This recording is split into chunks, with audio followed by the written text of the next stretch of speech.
policeman in the police officer rather in the police force. It is very dangerous. We need to completely reform the police force. Another thing we need to do is to ensure that the police are taught how to do crowd management. Poor crowd management leads to the chaos that we are seeing. Thank you. Okay. Thank you so much. John Mwai or John Wai? John who? John Wainaina. Yes. Thank you. I hope I'm audible enough. I want John, to there's a just problem say with your two mic. things. Please just drop and come back. There's a problem with your mic. Okay. Hillary, Who's coming next, Udapala? Yes. All right. Who's coming next? Tabitha, are you here? Tabitha? Okay. Let's go to. Can we go to Keegan, then Justice? Good evening, guys. Good evening. Peaceful protest we had yesterday.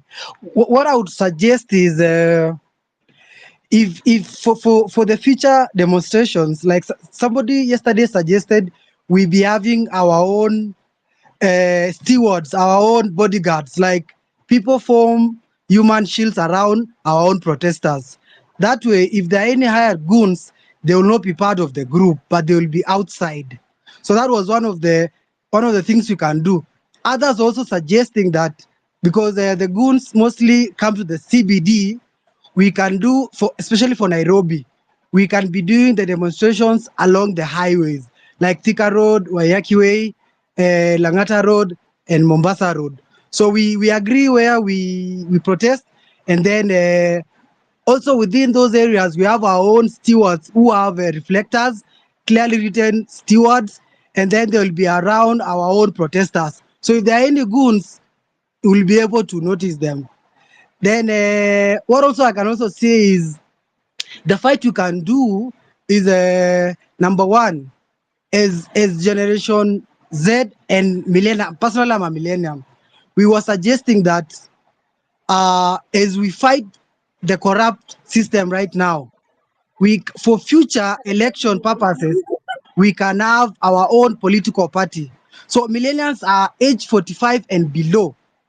So once we have our own party and our candidates are 45 years and below, we can now do what we call vetting for every position. We can start from the members of parliament down to the MCAs and the rest, even up to the Senate seat.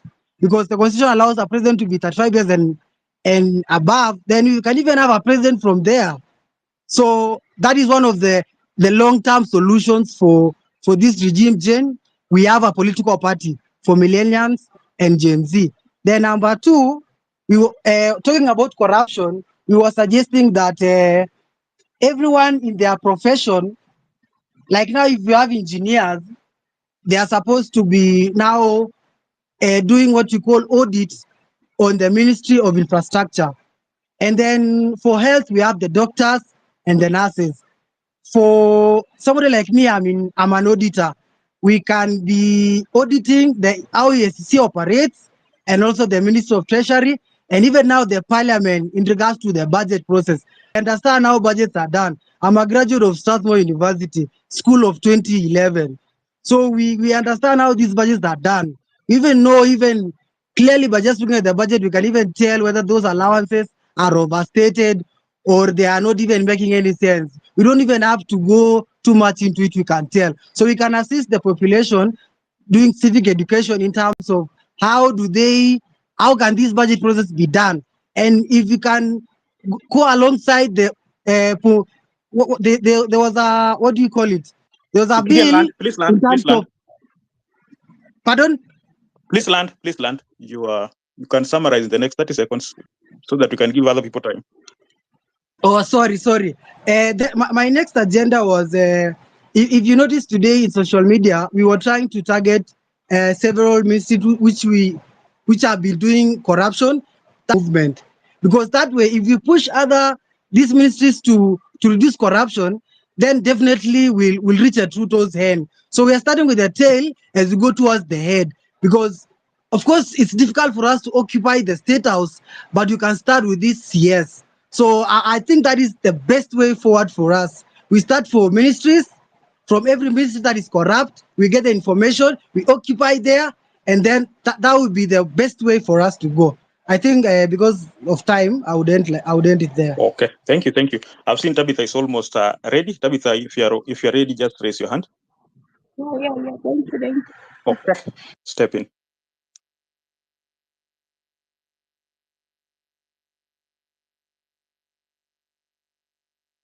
All right. Now, our conversation today are mostly focused on goons. I know when we have too much information, we might lose our focus, but this has always been the problem. Just before we have Tabitha and academia next, this has always been the problem. Now, in any human history, they have always recycled a way to make other people look bad before they proceed to the killings and anything else. The first way is always to make people look like they're savage. It has always happened with the blacks. It has always happened with the Indians, even from the colonial era. People are savages. They're killing people. They are robbing. They're thieves. Now, for every places that were robbed with the goons, you can always count by means of time. How long does it take the security officers or the police to arrive there? How long does it take? Now, I was in the demonstration last week on Thursday in Rongai, and it really went bad. Now, the first time we were demonstrating, there were infiltrators who were very busy robbing people. And you saw what happened to them. The members of public, we were the ones demonstrating. In fact, I took a few photos. They were stripped naked and received a few strokes of canes. And we took them to the police station, Nyotu, together. Now, that's what happened. So it can tell you that we have an agenda that we're going in, but there are people coming in infiltrating some sort of thieves, which means that there's another story that's coming in. So all I'm saying is let's be vigilant and let's force this story of goons. It's just a new thing. It's something that has always been happening throughout history. They keep on recycling. Now, before I talk too much, academia, then Ndolo. Yes, thank you, Wodapa. For me, I think dealing with this kind of barbaric behavior and hooliganism, we just have to face it. The only way that you can thwart all the efforts made by government and any other thing relies in our numbers. If people go to the CBD in large numbers, there is nothing they can do. The only thing, there is only one common goal in revolution or in any fight, especially the one we are doing, is people to go or come out in large numbers. There is nothing people are going to achieve, whether you use tactics or what, it will still come back to numbers. Is somebody speaking? So I think when we are in large numbers, we will overcome or outsmart or outdo any other irrelevant things. And the aim of demonstration must be what we say, it hurts, you hit where it hurts most. So if you are demonstrating along the highway and there is no effect, you see, when you go outside, it must have value. There must be something you are standing out. Wodapala, is anybody speaking? So we cannot demonstrate where the effect is not going to be felt. So we must bring the entire operation of the government, which is highly concentrated in Nairobi. That is the essence of giving. Otherwise, if you want to demonstrate in the field and go back home, there is nothing we're going to do. So we must go in large numbers to pass that message. And this kind of galism or barbarism kind of behavior, what they are trying to do, that is a kind of threat. That is divide and rule method, so that they will always employ such kind of tactics. Or if you are afraid of that, then there is nothing we are going to achieve, because they are ready to do that as long as you are going out. So the only time that we will thwart all those methods or tactics is by turning in large numbers as persistently pursuing that common which we must do. So our effort, our aim, everything we are going to do must rely in numbers. As long as we are focused on what we are going to do, we must go where our presence must be felt and the effect must be felt by the government. We cannot afford to go to Thika Road or where. If it is Thika Road, it must be Thika Road to the essence that there is no anything that can, we must paralyze something. That is the essence of demonstration. Otherwise, if we leave it, we can go to demonstrate to Uhuru Park, Kasarani, and all that, people go home. They will continue doing other things. So I think, as I learned, let us unite. Let us not be swayed by other tactics of government. We know that they will do that. As long as we move to the streets, there will always be goons. The hooliganism will be thwarted when we come in large numbers. That is the only way we can overrun them. Otherwise, if we fear them, there are some few elements. For us, let us go in good numbers and go where we feel or where our presence must be felt. Let us not misuse that opportunity. Let us concentrate where, when we go there, that number alone will interfere, will paralyze so many other things. And as a result of that, we are able to achieve what we can do. And it must be consistent and persistent. Otherwise, if you are not ready to face such kind of forces, then you better sit back at home, because you must, when you go out, expect such kind of behavior. They are there, but those are the things that we want to change. So if we are afraid of them, we are not going to make any change. So we must confront them head on. Okay. That does not mean we use crude weapons. No. Let us go peaceful and demonstrate that we are after change, and that which we must do. Whether they are goons or not, we are going to turn in large numbers. So I insist, Academia, large numbers. you are landing. Okay, thank you so much. Thank you so much. Academia. Can you hear Wodapala? Okay, Wodapala, I can't hear you. I don't know why. Do I leave and come back? Thank you so much, guys. I think we appreciate everybody. Dr. is here with us, and we want to condole with our fallen heroes who have been killed because of what is going on. And this evening, we want to have a way forward. And thank you so much, Academia, for your submission. And we thank you so much. Everybody gonna got a mic, and when you have a mic, be just objective and make sure that the conversation went straight. Dr. are you here with us? I'm here. Can you hear me? Yeah, I can hear you very well. Yeah. That's okay. I'm ready to go. I'm ready to contribute if you're ready. Right. Let me talk. Wodapala, if you can go, because I can't hear you, do this. Just drop, then come back. Okay, Dr. You can go ahead. You can go ahead, and then Justice Makonyango will come in. Thank you very much, hosts. And I thank all the participants, the people who are listening, and the people who will be speaking, and the people who have spoken. I wish to express my condolences to the heroes that this tyrannical regime murdered. All the people who have been murdered by the government. So let us not quibble around it. They have been murdered brutally because this government does not listen, does not care about human life, and does not care about the people. It's actually getting worse. I would also wish to express my empathy with those who have been injured or those who have been inconvenienced in whatever way. I received a report just a few hours ago that they have started basically, they issued a statement with pictures of individuals that they say were involved in incitement and other alleged criminal activities. But the curious thing is that they're charging them with using or chanting the word Ruto must go. And they're saying that is incitement. I want first of all to say, we have to use Ruto must go. You have a right to use Ruto must go as part of your right of free speech. We cannot allow Ruto or anybody else to define for us the words and statements to use. He does not own the Constitution. He does not own Kenya. He does not own us. We are not his slaves. And he cannot tell us that we cannot use the word Ruto must go. If we disapprove of him, we have a right to express it in the strongest language possible. And Ruto must go currently captures our sentiments, our feelings, our disapprovals. So that's what we have to use.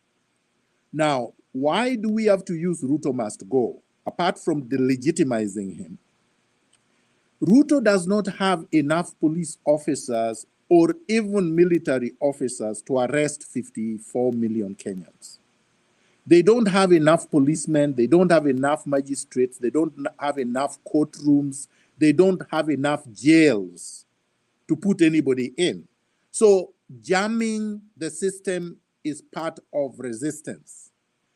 The more multitudes shout Ruto must go, the more he becomes completely unable to do anything. We have to jam the courtrooms where these individuals are being taken to paralyze them so that even charging them becomes difficult. It has to be done in such a way that the system is unable to go on with business as usual. I have heard a lot of statements, mostly people, I don't know how to describe it, but it's disappointing, the statements I'm hearing about the goons. First of all, anyone who has been involved in struggle, any struggle against any oppressive regime, some of us have been in this thing since 1987 against Moi regime, understands and appreciates the fact that there will always be a few who are hired by the state or by the tyrant to terrorize people. So we expected the goons. I think last week I said, if they didn't hire the goons, I would have been surprised, because then that would mean that Ruto had learned and wanted to subject himself to operating within the Constitution. But we know he doesn't. So we expected him to use his cronies and his goons to hire goons. What disappointed me is that there were less than 500 goons, basically, less than 500. I don't understand how 500 goons can overpower thousands of people, yet most of them were just carrying sticks. These people should have been arrested by the crowd, because citizens' arrest is allowed under law. You can arrest any criminal as a civilian if they are committing crimes and the police are unwilling or unable to arrest them, or if they are committing crimes where the police are not there, even if the police were to act under the law. But we know we have a rogue police force, a police force that believes that they are only serving an individual. They're not serving the citizens. They're not serving the country. So I do not believe that running away from these goons, unless they were armed with AK-47s. I didn't see that.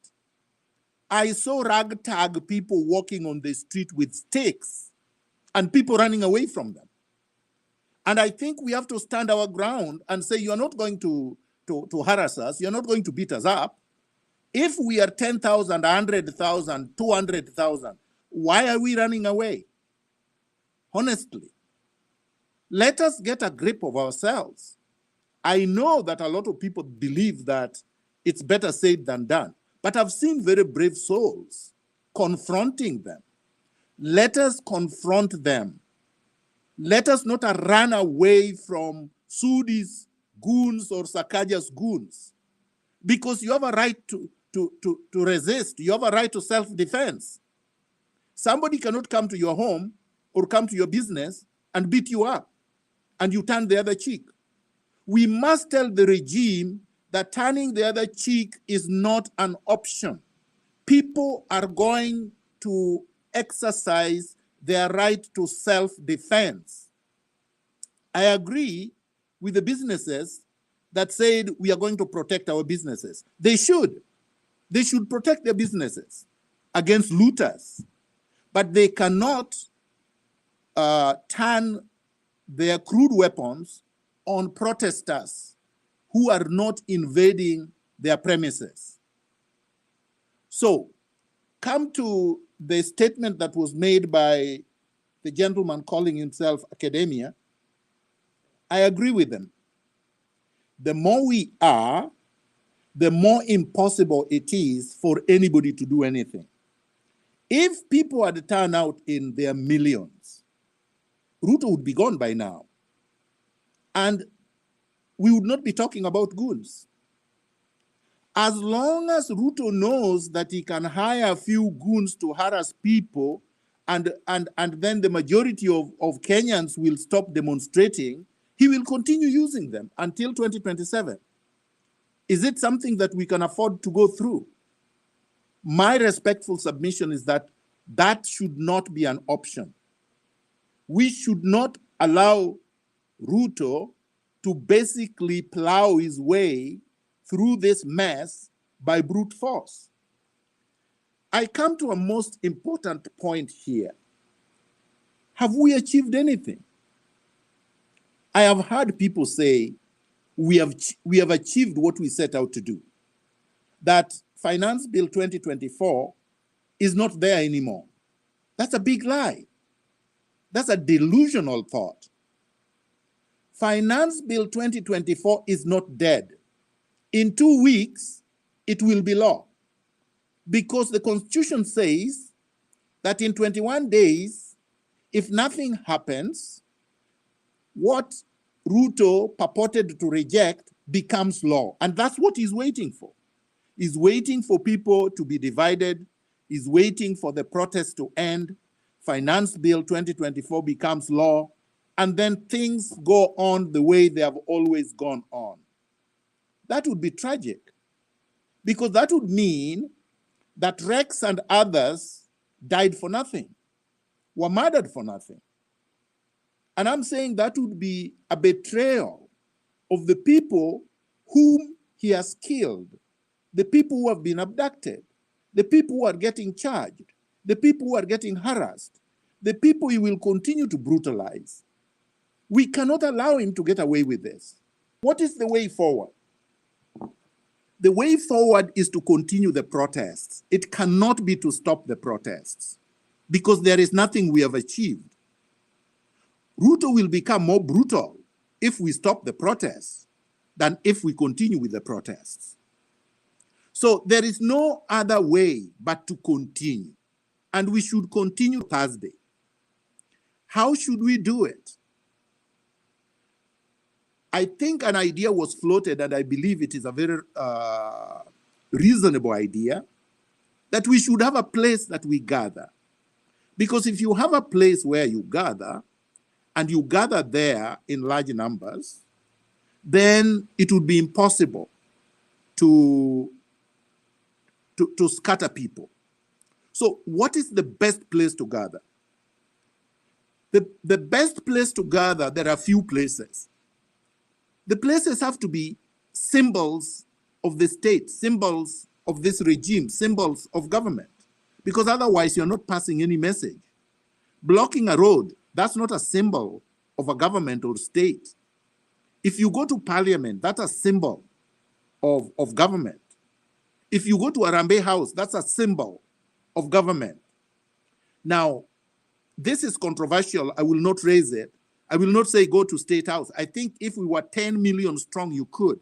But because we are not, choose a place that symbolizes the government and that would be able to send a clear message that you are saying no to despotism.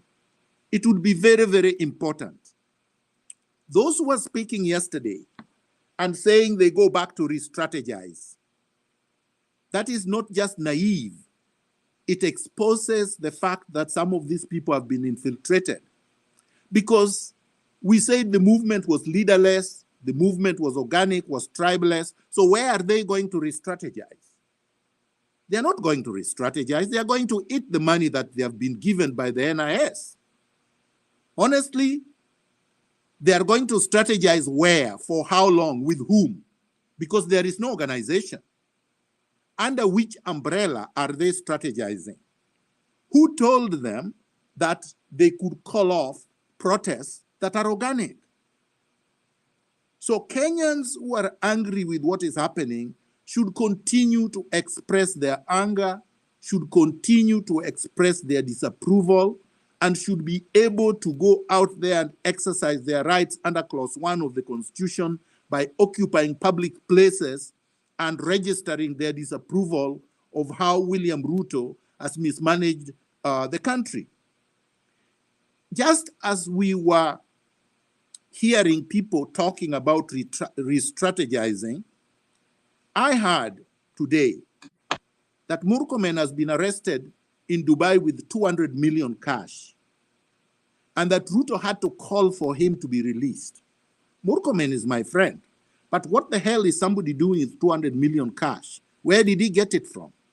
He said that Ruto produced some list, or SRC produced a list of so-called earnings of public officers, starting with the president going down. And you could tell from that list that the salaries that are announced, even the so-called increments that are purportedly recommended, would never give anybody 200 million cash, would never support anybody buying a watch worth 30 million, which Ruto wears, 10 of them. He changes them every day. Remember, in Latin America, a president was arrested just recently for her gold watches. Here you have a president who is borrowing trillions and taking jet of 200 million and wearing watches worth 30 million and shoes worth 2 million each. And nobody seems to be bothered. And his salary is supposed to be 1.5 million per month. It's not possible unless you're a thief. And we know that Ruto is a thief. And we know that Rigiji is a thief. And we know that most of the people working for him are thieves. Let's call it what it is. These people are looters. Why are we allowing looters to continue looting when majority of our children are unemployed, cannot get anywhere to work? Why shouldn't these kids and the people who are unemployed say, look, we want our country back so that we can also make a contribution to national development? You're not going to do that if you're not working. And what are you going to do when you say you're going to re-strategize? You're going to sit at home? What are you going to do? What are you going to eat as you quote unquote re-strategize? And really, what is there to re-strategize? The formula was working and is working. The protest brought some concession, but not a complete one, because Ruto simply played games with the people. He pretended that he's not signing the bill into law, but it will automatically become law in 21 days. So what is it that people want? We did not bring, the people of Kenya did not bring the goons on the street. The people of Kenya did not hire the goons to harass them. We know the people who hired them. Why didn't the police arrest the goons? How come they have not been summoned, but individuals using Ruto must go on their ex posts are being summoned? We must call it as it is. It's because Kenya is being ruled by organized mafia, organized criminals. They know they are organized criminals. They don't make no fuss about it. And if we allow ourselves to be divided over pettiness, over parochialism, over things that don't matter, then we have to say we are ready to be slaves for the rest of our lives, and that you're going to have goons and thugs and crooks ruling over you, lording over you, exploiting you, looting from you for the rest of our lives. If you are ready to say that, then you should not be complaining. Don't complain about corruption. Don't complain about police brutality. Don't complain about abductions. Don't complain about overtaxation. This fight is not about overtaxation. Overtaxation was a trigger. This fight is about the culture of impunity, the runaway plunder, and the excesses that we have already spoken about. And these problems started in 1963. They are not new. We have had them generation after generation. And it is false to acclaim that only Gen Zs have been fighting. No. People have died for this country. As I said last week, Pio Pinto was the first known public figure that was assassinated in 1964. His family have not received justice. James Kariuki's family have not received justice. Kungu Karumba's family have not received justice. The families of Arwen Skovek have not received justice. Dr. Robert Uko's family have not received justice. Dr. Odhiambo family have not received justice. Chris Musando's family have not received justice. And I could go on and on. Baby Pendo, all of them. There are many. Yes. And the colleagues that died last week have not received justice. So what are you going back home for? What are you folding your tent for? Why are you saying that Ruto is good all of a sudden? And yet he's the one who has killed these people last week. And he did not even send his condolences. He's not even sorry. He's proud of the police that killed them. You want to weaponize Ruto, make him strong, fortify him, say go ahead, kill more? Is that success? So anyone who is talking about let's fold it, let's leave this, we have achieved our aim, was never ever in the struggle, was not genuine from day one. We have to say it as it is. Some people are saying, oh, Miguna is opportunistic. Opportunism are the people who are eating with Ruto. Opportunism for what? There is no organization here to lead. We don't have an organization. There is no government to be opportunistic about. We don't have elections. So what is it that we are opportunistic about? We are not opportunistic, because those who are opportunistic are cutting deals with the NIS and with Ruto and are getting paid and are folding and going and have started confusing the people. Let these people not confuse us. Let them not bring division. Let them not bring distractions. Let's be focused like laser beams. I suggest that we occupy parliament. Other people can suggest other things. The reason is that legislation cannot go on. Members of parliament, the majority of them, I believe right now, will either join the people or they will run and go hide. But already, parliament was occupied. Already, parliament symbolizes the passage of the finance bill 2024, the rogue parliament. Already, parliament is emasculated. So we can use parliament as a symbol. If Uhuru Park was open, you could go to Uhuru Park. If there was other public spaces that symbolizes the government, we could go there. But for now, it has to be one place, because if we are scattered, these people will pick us one at a time and then disintegrate us, and then we will achieve nothing. Then we will not be able to bring justice to those who died. Finally, I suggest that all of us use Ruto must go. That is an insurance policy and a protection of the people that is picking one at a time to subject to brutality in the colonized courts. Thank you. Thank you, Daktari.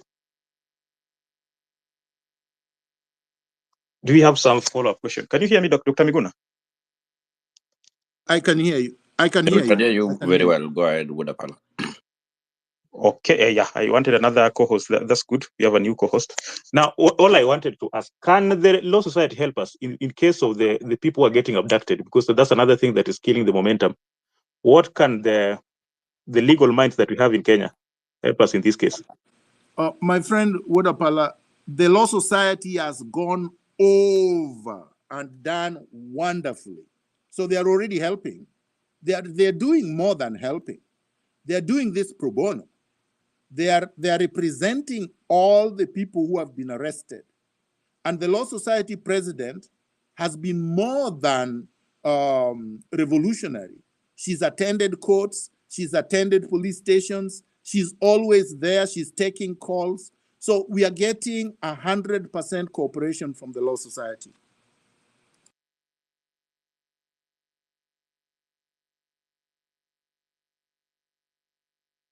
Kai, thank you. Be real, my co-host. You can take it over. I'll be going through the comments later.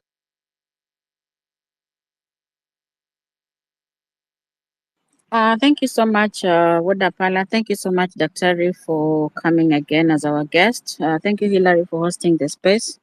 First of all, I want to appreciate everyone that is in the space today. And we have one disclaimer that was trying to be paraded, that Miguna Miguna is the leader of the Gen Zs. Miguna Miguna is offering guidance and senior counsel advice. So to anyone that is joining this space, Miguna Miguna is not the leader of the Gen Zs. Take that narrative elsewhere, because you came with the narrative of the tribal, it never worked. You came with the narrative of the churches, it never worked. You looked for the sponsors, it never worked. You looked for separation and division, it never worked. Now you've taken a few of the people that had the many followers trying to compromise them to kill the momentum. That is also not going to work. So if you want a narrative that there's any political affiliation, it's also not there. So as you're in this space, our guest is only here to give guidance and clarification of the senior counsel in terms of law and the constitutional right. So I'll share the speakers to people who will raise their hands, and we'll give 100 if we can hear you, and you ask questions related to the discussion and any question in relation to the same. If you have another question outside the topic, we're going to switch off the mic from you, not because you don't want you to speak, but because you're out of topic. So I will give the people on the speaker panel at least 3 minutes each. Just raise your hand. We are going to be very generous with the speakers so that you can get guidance. And the spirit of fear is what is being inflicted, because the KDF never worked. And now the Goons is coming on board. And the Goons are already complaining that they are not being paid. They worked and they were never paid. So if you see things are working towards the goal, then know that the eye is on the prize. So aim at the prize, forget about the narrations that are being spread across. And in Kiswahili, they say wanatapaka, to find a reason for everything. But the reason is the poor governance. The reason is the poor leadership. Marge, welcome. The reason is we want change. And that change cannot come from somebody who is already very much compromised. So let's keep our eyes on the prize. It's not a very soft road. It's a very dark road. It's very thick. It's steepy, and we have to walk through it. So I'll give you Tabi, and let's be positive. Let's be 3 minutes each, and let's focus on the topic. Kindly. Thank you very much. What I wanted to add is that we cannot allow intruders to take over what you have started. Whatever that you started was a good thing.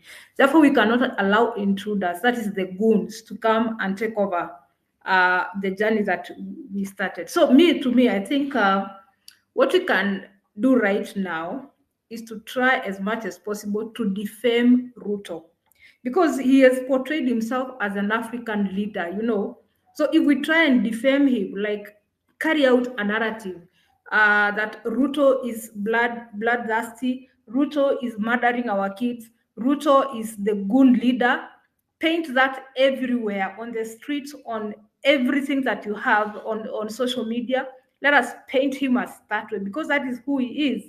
So I think that is, and then after painting him, I think he's going to retreat back and say this is now spoiling the name of his name, because he wants to portray himself as, you know, the person who championed for peace, who championed for this and that. So if we paint him as a bloodthirsty, the killer, the leader of goons, he's going to retreat back and, you know, find other means, but not use goons. Thank you. Thank you, Tabi. Naman. Thank you very much, everyone. First of all, mad respect to those patriots that have fallen in this cause, and we stay to soldier on. Now, government of Ruto will come up with many tactics. Hiring goons is just one of them. They will try to bribe, they will try to threaten, they will try to kill, they will try all manner of things. We are dealing with a government that is, we're dealing with a government of cowards. It is very clear that Ruto is scared to the core. And we cannot afford to let this drop by any means that he is trying to infiltrate. I want to reiterate a point that Dr. Miguna, thank you, that Dr. Miguna said, that our numbers, our success is in our numbers. If we come out in numbers and we do citizen arrest for these goons, this thing will succeed. One thing that has been done in the past, that we have been able to profile even police officers that have shot and killed people. So we can do the same thing with these goons. They are not from Tanzania or Burundi. They are from the same estates we live in. We can profile them and find them and put them in the limelight and outside arresting them. Let's get the cameras on. We should arrest them and deliver them to the police. Of course, I know the police is abating this so that there can be division. And of course, we've seen the division coming in, people saying, oh, businesses are being destroyed and then this is not working. It has been infiltrated. We are not going to be distracted. But teams should make sure that we take pictures of these people, we get who they are, and we deal with them. And once they know that, because they know we outnumber them, we will stop them. But we know Ruto is not going to stop at hiring goons. He's going to come up with tactics. They're busy every day crafting, because they are crafting means, because they know they have been cornered. Thank you. Okay, Biril, you can also accept new members. I'm trying to accept some of them. I'm sure there's a problem on my side.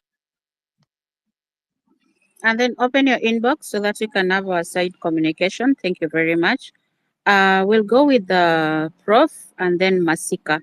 If you have a question, if you have anything relation that you're leaving off, you're also allowed to bring it forth, as Dr. is here with us for 2 hours. Yeah, thank you so much. I hope you can hear me. I'm so glad that Dr. Miguna is here to give guidance, and thank you so much, Hilary, for this. My main concern has been the goons who have really, in a way, demoralized the members. Yesterday, when we were on the same space, people used to say, we need not to go to the field tomorrow. But the question here is, I am very sure this is a tactic that is used by the government to demoralize us. Numbers is going to help us, and when we say we go out, we are going to go out. You have realized that in the other parts of the state, that is Kisumu and the western regions, we've not had even cases of death, unless otherwise for yesterday.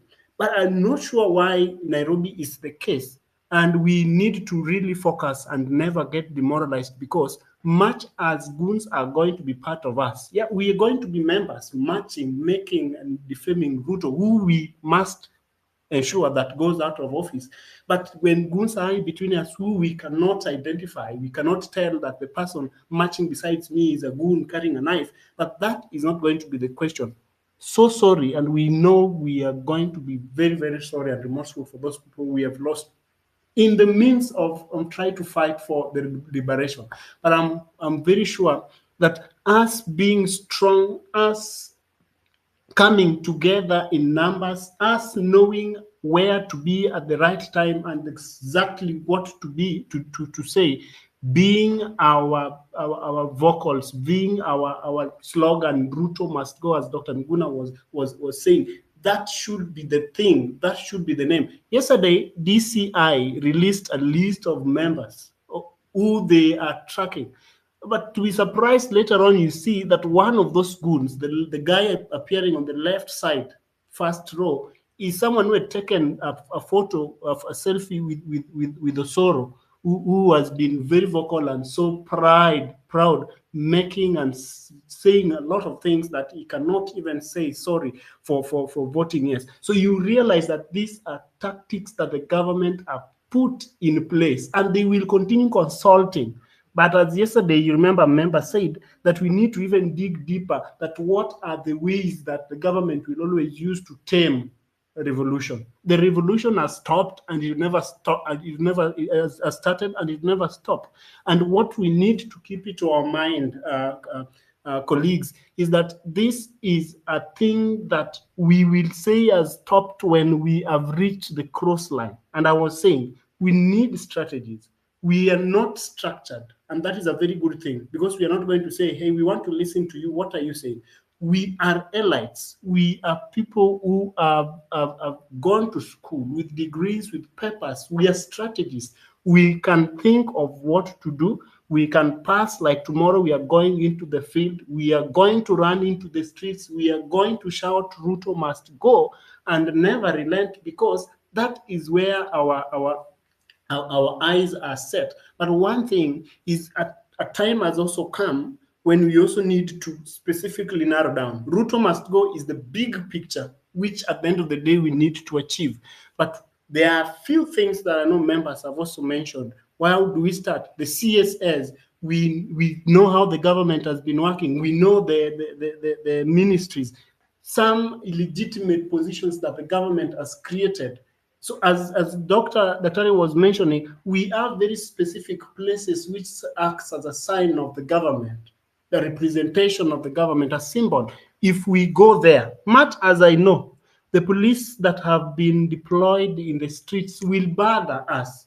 If we say we want to meet at a specific point and we come from all corners, you realize that they have blocked all the roads heading there. So at no point are we going to find ourselves at a very specific rendezvous. But I know that the strength that we are going to put on the streets, shouting, making noise, and shouting against the government, then that is going to work out. I want to thank every member for holding still.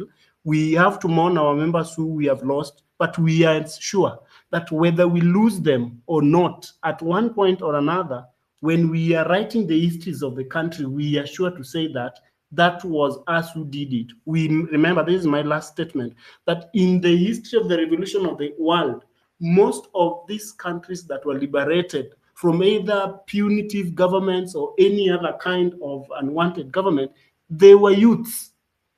All these elderly people, they gave guidance, but the only people who came into speaking and shouting and their voices were heard were this young generation. So that is us, the millennials and the Gen Zs. I want to say kudos, and we are going until our intentions are met. Thank you for now. Oh, thank you. Now we've not heard the voice of a lady now. Madge, can you jump in? Then followed by Masika. Yes, can you hear me? Yes, I can hear you. Yeah, I joined late just minutes ago, but I want to. Good evening, everyone. Good evening, Dr. I want to caution. I've just had two speakers talk about defamation. Defamation is not legal, not unless you're using it to imply a different context. So when we go out there, we want the government to also behave in a legal way. As far as I know, since yesterday or since we started these spaces, the suggestion that Dr. Miguna Miguna has suggested is also within the Constitution, Article 1 of the Constitution. So while we give suggestions, kindly let's stick within the legal, the legal area. So you may describe the president as you want to, but if you're calling on defamation of the president, that's illegal, and that is something, at least in my understanding, we do not want to do, because otherwise we will be doing things that we don't want done to us, and we just want to keep it legal as we continue and express ourselves. It's a constitutional right. That is what I just had when I came 5 minutes ago, and kindly let's proceed in a very sober and legal way. Back to you, Biril.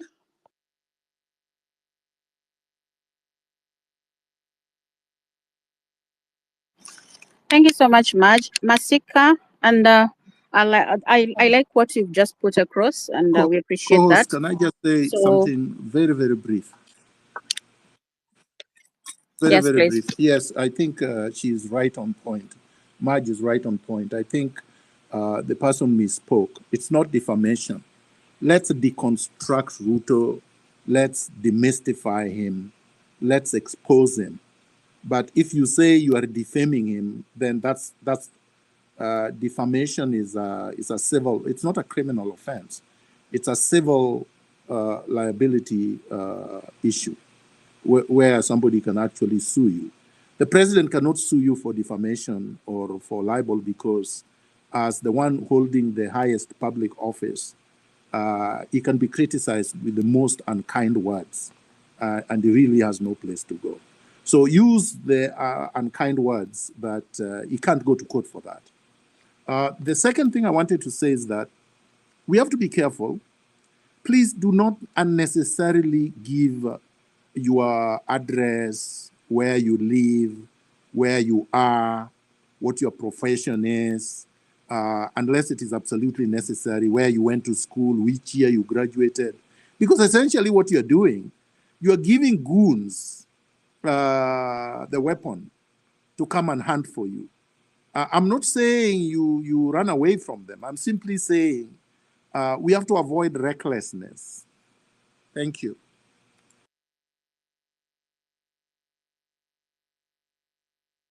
Thank you, Dr. Reed. Thank you for that. And all members, you've heard that. As much as you're doing it, do it in the right way, that the Lord doesn't catch up with anybody in our midst. Masike, and then Kioti, then Yona. So when you take the mic, I'll give you a sign of 100. So just check the screen so that you don't go asking if we can hear you. When you see 100 from any of the panels, just know that you can hear what you're saying. Carry on, Masika, then Yona to take it up. Thank you so much for giving me an opportunity on this space. Mine is going to be very, very brief. Number one, I just want to encourage everybody that let us marshal our numbers. Goons have never succeeded in our democracy, and this is just a coward way. This is just a very, very silly way Ruto is trying to deploy so that we are distracted. Number two, if you follow today's Senate proceedings, these guys are just trying to show us that they are trying to redeem themselves. They are just trying to awaken themselves concerning the crisis that we have in the country. They are not, my friends. They are not. They're just trying to soothe people so that when people retreat, thinking that the parliament is now redeeming itself to work for the people, then they will bite us in a very hard way. So let us not buy into their lies. Let us not buy into their propaganda. So we just need to forge forward. We just need to focus. Number three, I was just suggesting if we can meet at Uhuru Park. The moment we collect the required number, then we march out in the streets. Number four, at least if we can have the PA system, so that the youth, the Gen Zs can also have entertainment during that period, it will be better. Thank you so much. Thank you, Masika. So you can drop from the mic and then Yona to take it so that you can add other speakers. It's 3 minutes each so that everyone can get a chance to speak. And also, Dr. is waiting for your questions. Anything that you want to be addressed in terms of where you're not understanding. But there was a clause that we covered extensively. That is that was the first day we were here. So if you ask any question in relation to that, we'll share it on the comment section. But any other question, you're allowed to ask. Carry on, Yona, then we'll go to QOT.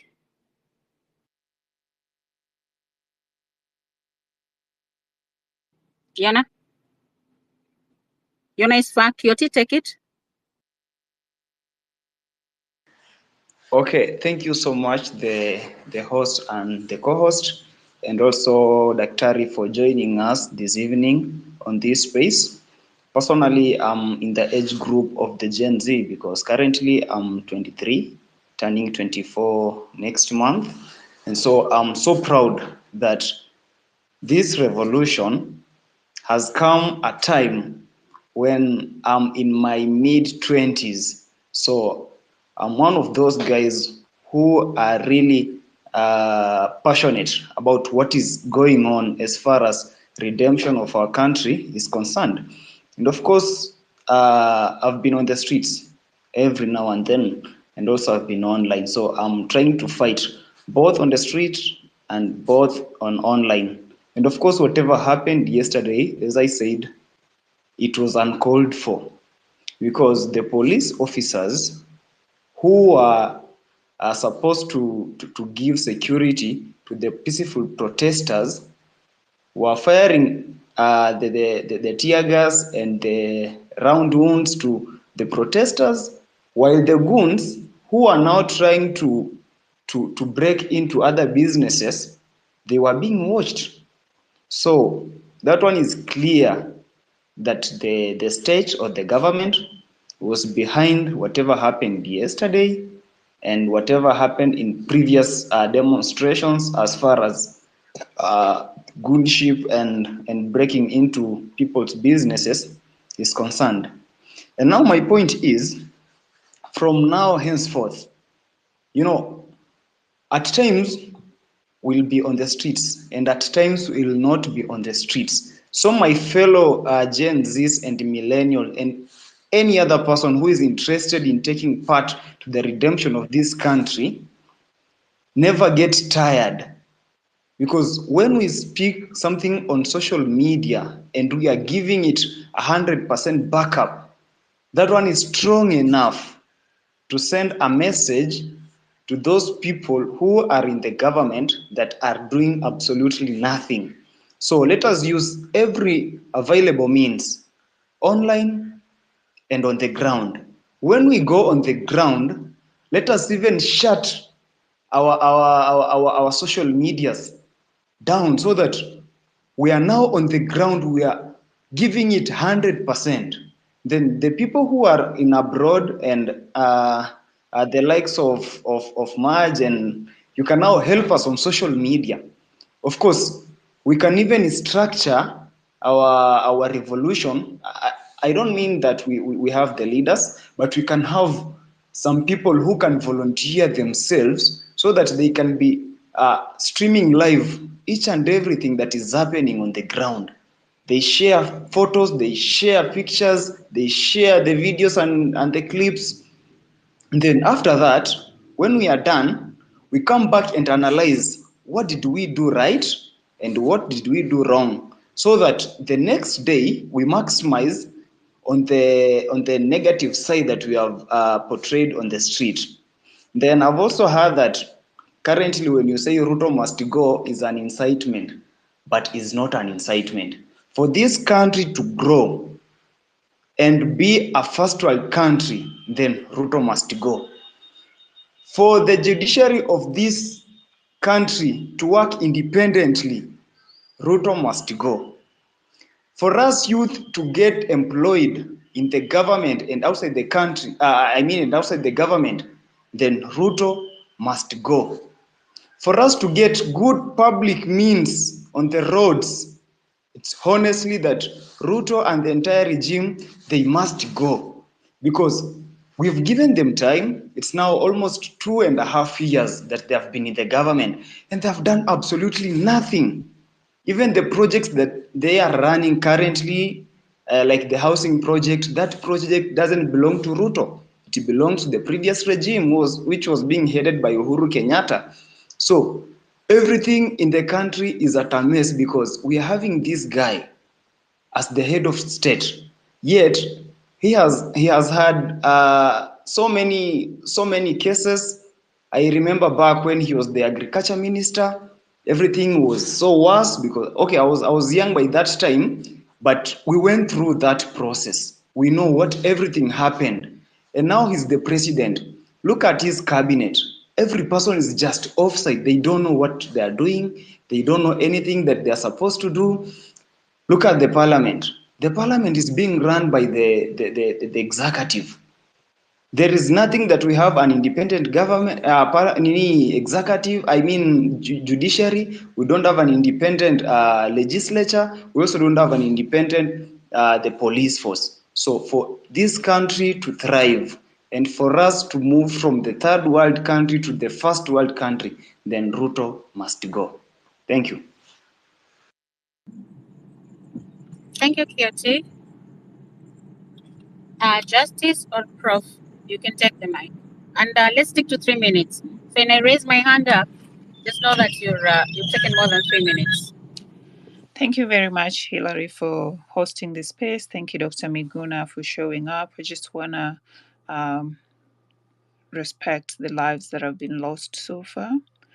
I would like to say that I echo the conversation so far on continuation of the protest and not letting the goons stand on our way. I do have a question for Dr. Miguna on matters of protest where goons are concerned. Can turn very fertile, and I saw a girl immaculate yesterday with her rungu out there, and for some minutes I was proud, and then I started thinking about it deeper, and my thought went in the direction of what if everybody showed up with the rungu? Wouldn't that be very, very fatal for everybody? So the question now is, how do we protect our youths on the streets? Is it a matter of having the right attire? Because when you are dealing with goons, they might show up there with other things. Today they showed up with sticks. Tomorrow they might show up with, God forbid, knives or whatever kind of armory they might want to bring that is not visible. How do we prevent fatalities on the ground? Thank you.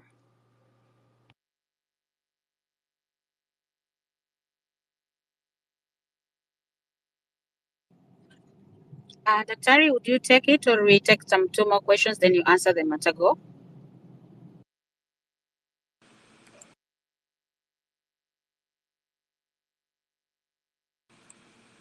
Hello? Hello? Go ahead, I can hear you. Yes. Go I ahead. could take it. I believe I had already said something probably before she joined. I do appreciate her concern, and they're very genuine ones. But my view is this. Number one, as many people have also acknowledged, our security is our numbers. If we are more, if we are a lot of people on the streets, say hundreds of thousands to 1 million, these people are less than 500 people. They will not be able to hire more than that, okay? Because it requires organization. And once you get to hire a lot of people, word will get out because you're dealing with a crowd. We would know exactly who hired them, where, how much they were paid. Even right now, we already know who hired them and where they were paid. But I'm saying they're very, very few. And so if we are a lot on the streets, they will not be able to attack anyone. That's number one. So really our security is our numbers. Number two, I believe that if we are able to unarm them, we should do so. It is useless to run away from them. I personally think that. Unless these people are armed with AK-47s or guns, 1 million people or 100,000 people should not run away from less than 500 people. These are just a handful of goons walking the streets. This was the Nyayo era tyranny that was there, that we experienced for 24 years. We cannot allow it to continue. Use your phones. Take their good images. I was actually disappointed that people were taking the backs of their heads and they were taking vehicles, but they were not taking faces of these people. And they were walking, and you could take very clear pictures, zoom in, and take very clear pictures with which we can hold them to account. And basically, that's all that we can do. I mean, but we are not going to run away from them, and we are not going to fold or stop the demonstrations just because Ruto decides to use his cronies to hire goons to attack peaceful protesters. Because, you see, the international media is also on the streets. Everybody is watching. Ruto has lost a lot of support and credibility with the international community. The more we expose him by taking pictures, by exposing who he has used to hire these people, by apprehending these goons if we can. I'm not saying anybody should put himself or herself in danger, but if we can, we should, because you are allowed under law to execute citizens' arrest. There was something else that was, somebody was talking about a political party. We are not a political party. The moment you introduce political parties or any factionalism here, we will be divided. So let's maintain it the way it is. No political party, no political affiliation. We are just Kenyans who want to transform our country. I thank you. Thank you very much, Daktari. And if you had actually, due to this pressure, I think you'd say the Senate House today, many were trying to sanctify themselves, which is, we call it a voice of reason, and everybody feels the conversations need to be heard right now. So if at all you had the conversation that was from the Senate today, you can actually tell that the pressure is mounting, and going out is a positive thing. And the way yesterday it was infiltrated, we've already known their tactic, and it's an old tactic that some of, like Dr. is now mentioning. So Maj, you can say something, and then you can hand over the speaker to the next speaker, please. Karibu. Yeah, Karibu. Thank you so much, Biril. And guys, I think I joined an hour later, so I'll be doing more of the queuing as I catch up with you in the conversation. So Tabi, Biril, I'll just take it back to you as you queue the next speaker, and then I'll be right back. Just had a response. Sorry? Professor, kindly proceed. If you can, yeah. The question about, if you allow me, co-host, is another aspect and strategy that we will have to deal with, much as we are not going to be in a position to identify who these goons are. Then another strategy is, could we also at least know the person who is besides you? You are marching in a street, we are using the anti-government sounds, but at least do you know the person who is besides you? Later on, I've seen on the occasions where someone maybe died and someone is out, you say, I was with that guy, he was besides me. But it would be good again if I knew exactly who is surrounding me. I'm marching, but around 3 or 4 or 5 people around me. Who are you? Where are you? At least with that, we are going to identify who is, and again, be in a position to give reports of the specific people who we were with in the cocoons, and that is really going to help. At least do not be alone, at least identify yourself with 1 or 2 people, and that is going to really also help us identify who is not supposed to be in us. Thank you. Thank you so much. Trufena, then Professor Fred, kindly Yes, proceed. hello. Yes, hi, how are you? Hi. Kindly I think proceed. you're getting Finya me. Tena, I've had you. Just a moment. Trufena, kindly proceed. Okay, hi, how are you? Fine, thank you. Thank you. First of all, my condolences to those who lost their lives and their families. I'm really sorry for them.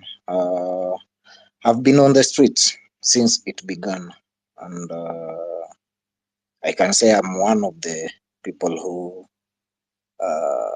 lost their jobs because of these protests. I lost my boss, and in the fracas and so forth. It's a long story, but I won't back down. I'll still proceed pushing on and going out in the streets for the protests.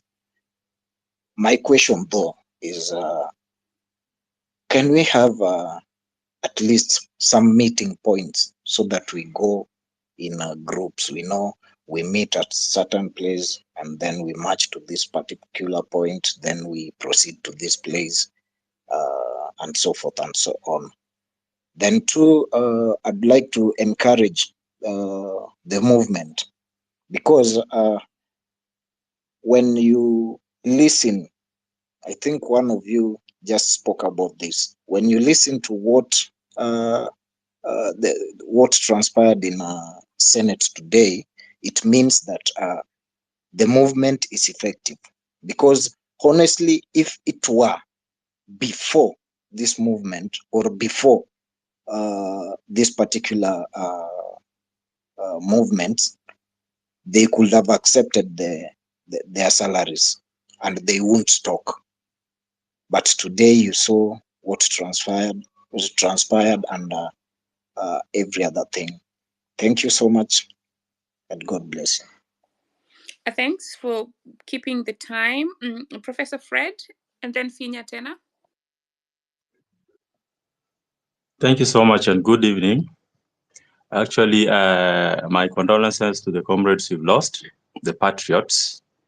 41 in number, so sad. What I want to say, actually, I want to echo the sentiments of Dr. Miguna Miguna.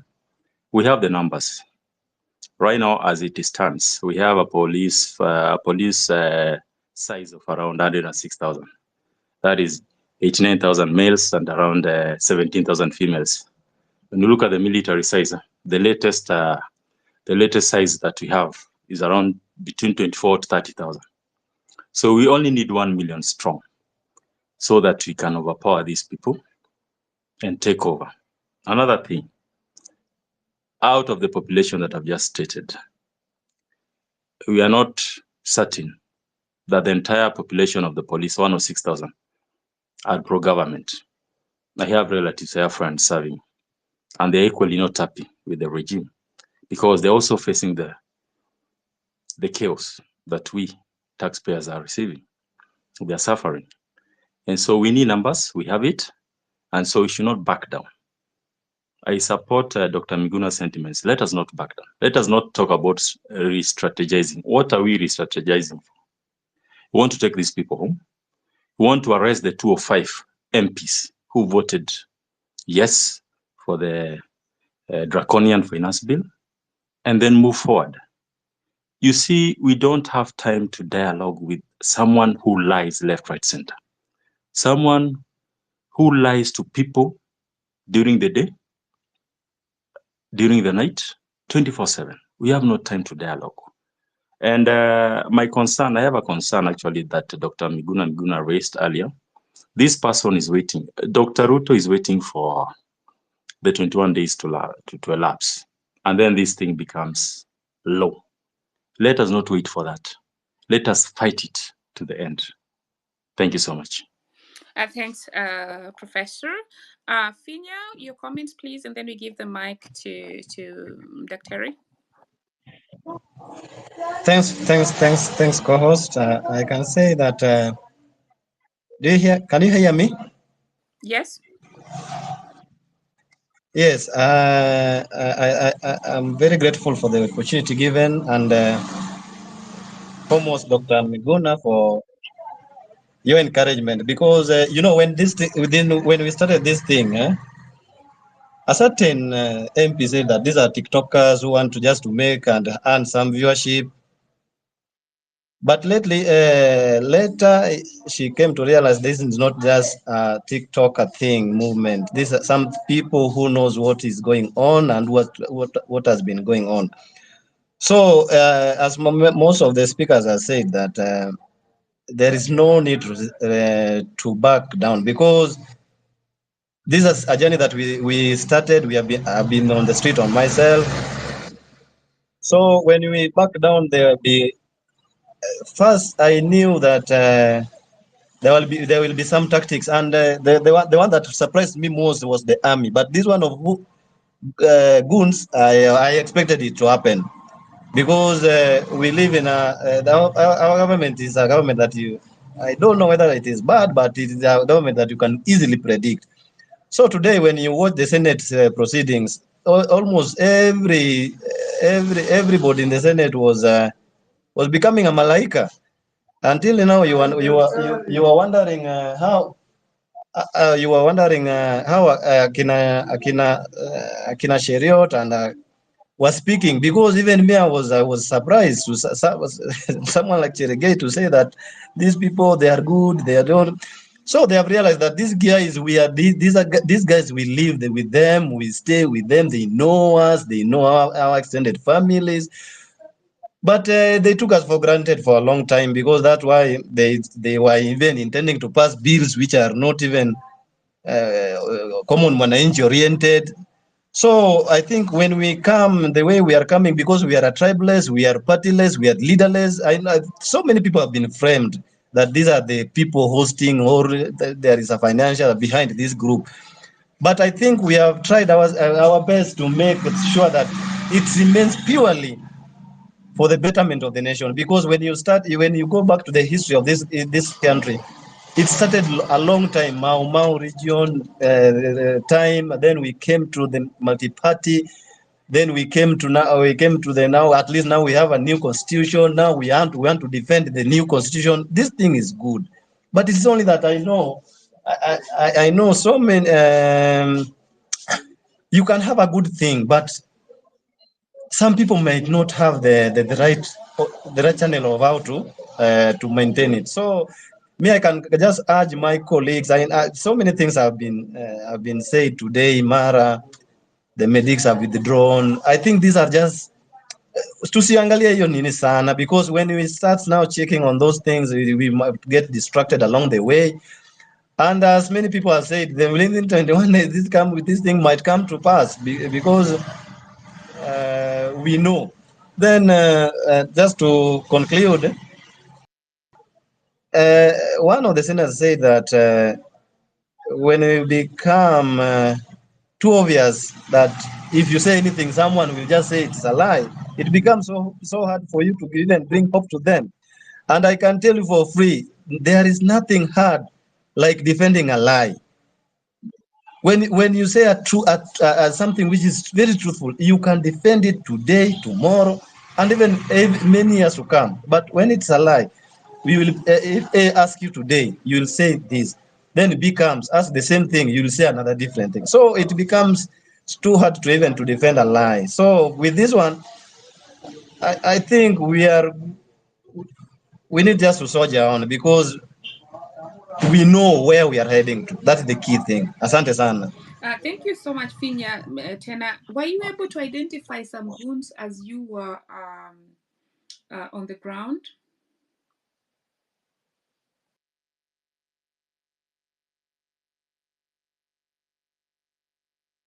Sorry? Did you by any chance see the goons that some of us just saw on the TV? Did you by any chance, were you able to identify some of them, or to see a group of people that were acting differently where you could say this could be goons?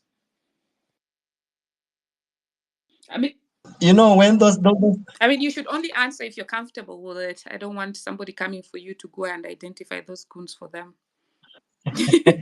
no. You know? Okay, yeah.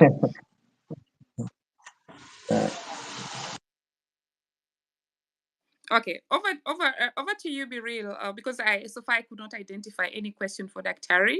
Daktari, not unless you want to chime in, we can give Jackson the mic.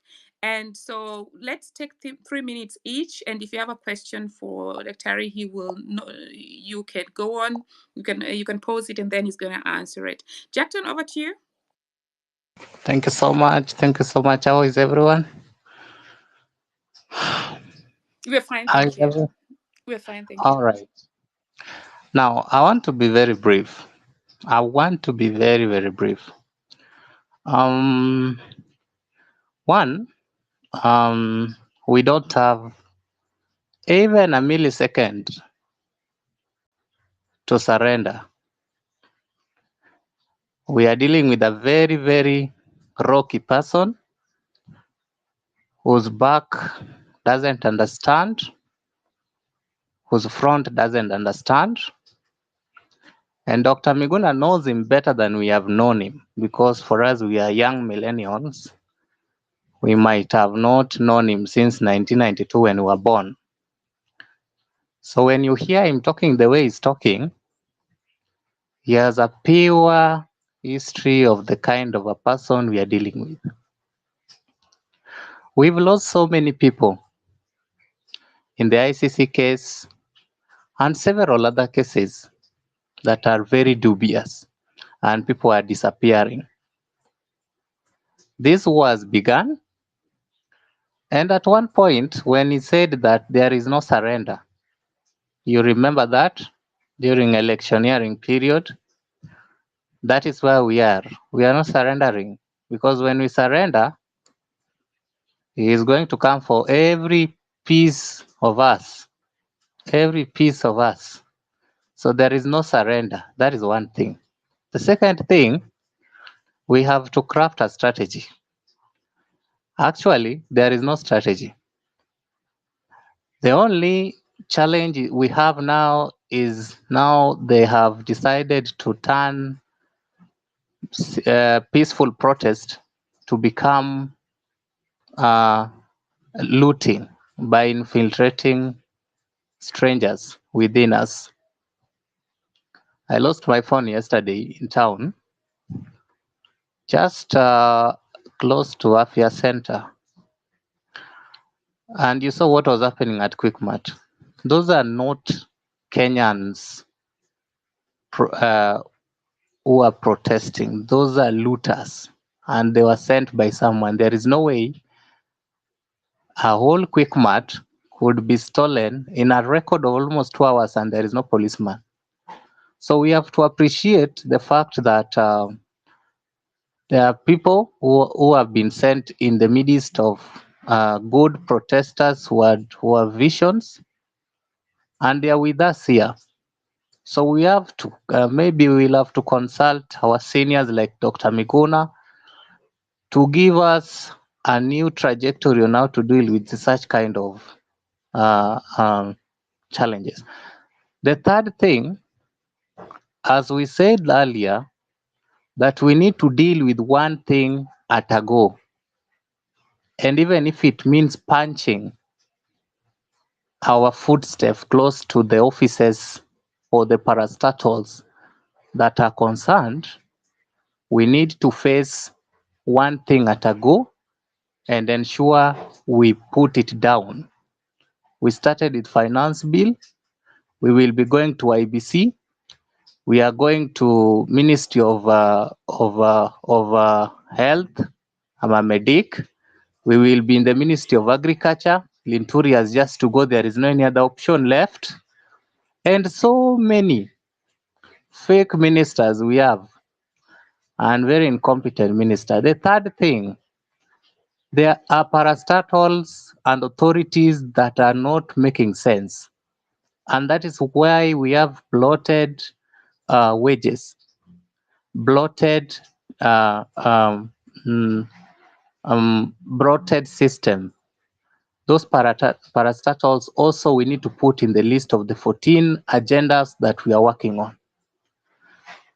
That said, let me appreciate Dr. Miguna for coming over. People will say what they have to say about him, but he is here to ensure that whatever that they have fought for a long time has to come for fruition through this generation. So we have no space to leave, colleagues. We have no space to leave. We just have to move forward. We have to come out as many as possible, and we have to ensure that we deal with goons and looters who are becoming part of us squarely and sacrificiously, and ensure that all the 14 agendas that we had from the time from time go are well addressed and they are well taken care of. Thank you so much. Thank you so much. Thanks, Jackson. Biril, before you proceed, I just wanted to underline something a point that you put through. That the looting that went on at the supermarket, the police response was very slow. So this is a matter that needs to be investigated because it's suspicious. Another thing that's very suspicious also, during the Occupy Parliament process, the police knew this, the protesters said they would do this, but still, it's like they didn't take enough precautions. So they're leaving a lot of room for interpretation. So the question here is, are they doing it intentionally so that they can portray to run a narrative that they want to run? Because honestly, looting cannot go on for hours without police intervening or parliament being occupied and the police are really overpowered. So they needed to put in more people. Over to you, Biril. Actually, Maj, from the videos that went on yesterday, from the people that were actually on the ground, you'd see a reaction from a cop to the protesters. But when the shops are being looted, there's actually one video that was captured. I'll try to find it. That actually the cops are looking at this guy and having a talk with a person that is actually looting a shop. They were like actually doing nothing if you watch those clips. So their problem was with the protesters, but not the looters. And that's why it raised a lot of concern. And then late in the evening, there's a clip on Cyprian Nyakundi's page that was showing actually when they were being paid in the evening at around about 8 o'clock. It was well captured. So it was a calculated move so that if you look at the approach that they're trying to do is now for the business people to complain about the peaceful protesters that their businesses are being destroyed. Yet somebody employed these people to come and destroy to bring a distraction and a diversion of attention. That was what I noticed from the clips that went on yesterday.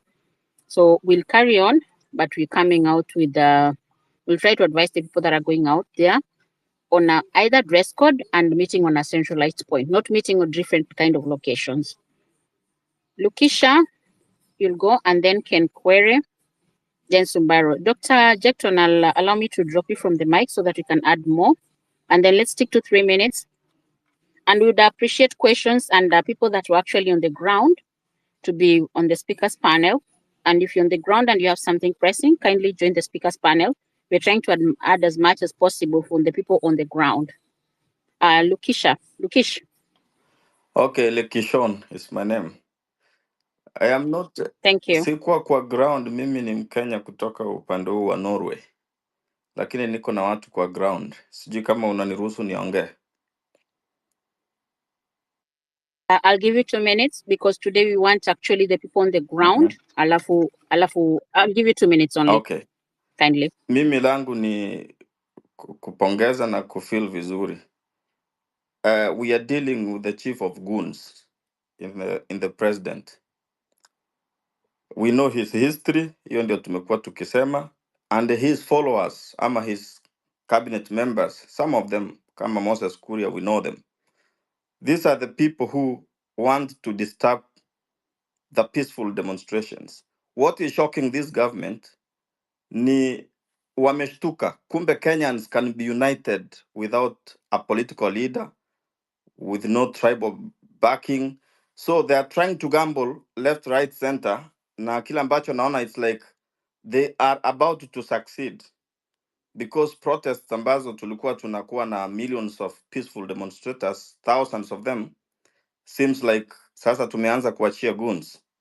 So how do we reclaim this movement ambayo imeanza, kwa sababu they are about to succeed? When I read the signs, watu ambao nilikuwa na wao wako kwa ground, wengine wanasema tukienda tukipigwa je. So ningeuliza Dr. Miguna, in such a situation, what do we do so that people wenye wako kwa ground wasikuwe na uoga? wajitokeze in thousands kama walivyokuwa. Hii imetetemesha. Mumeona leo vile wamehangaika kuanzia Senate, kila mahali mishahara wameanza kusema wajipunguzie na kadhalika. The movement is real. This has been always my wish as well. Kwa hiyo my question, my concern is, how do we get back to the 25th of June? That was historic. What else can be done to have such for more demands and for more movement to be kept alive? Thank you. Mengine nitaongea baadaye. Thank you so much, Ken Kwe, and then Sumbaru.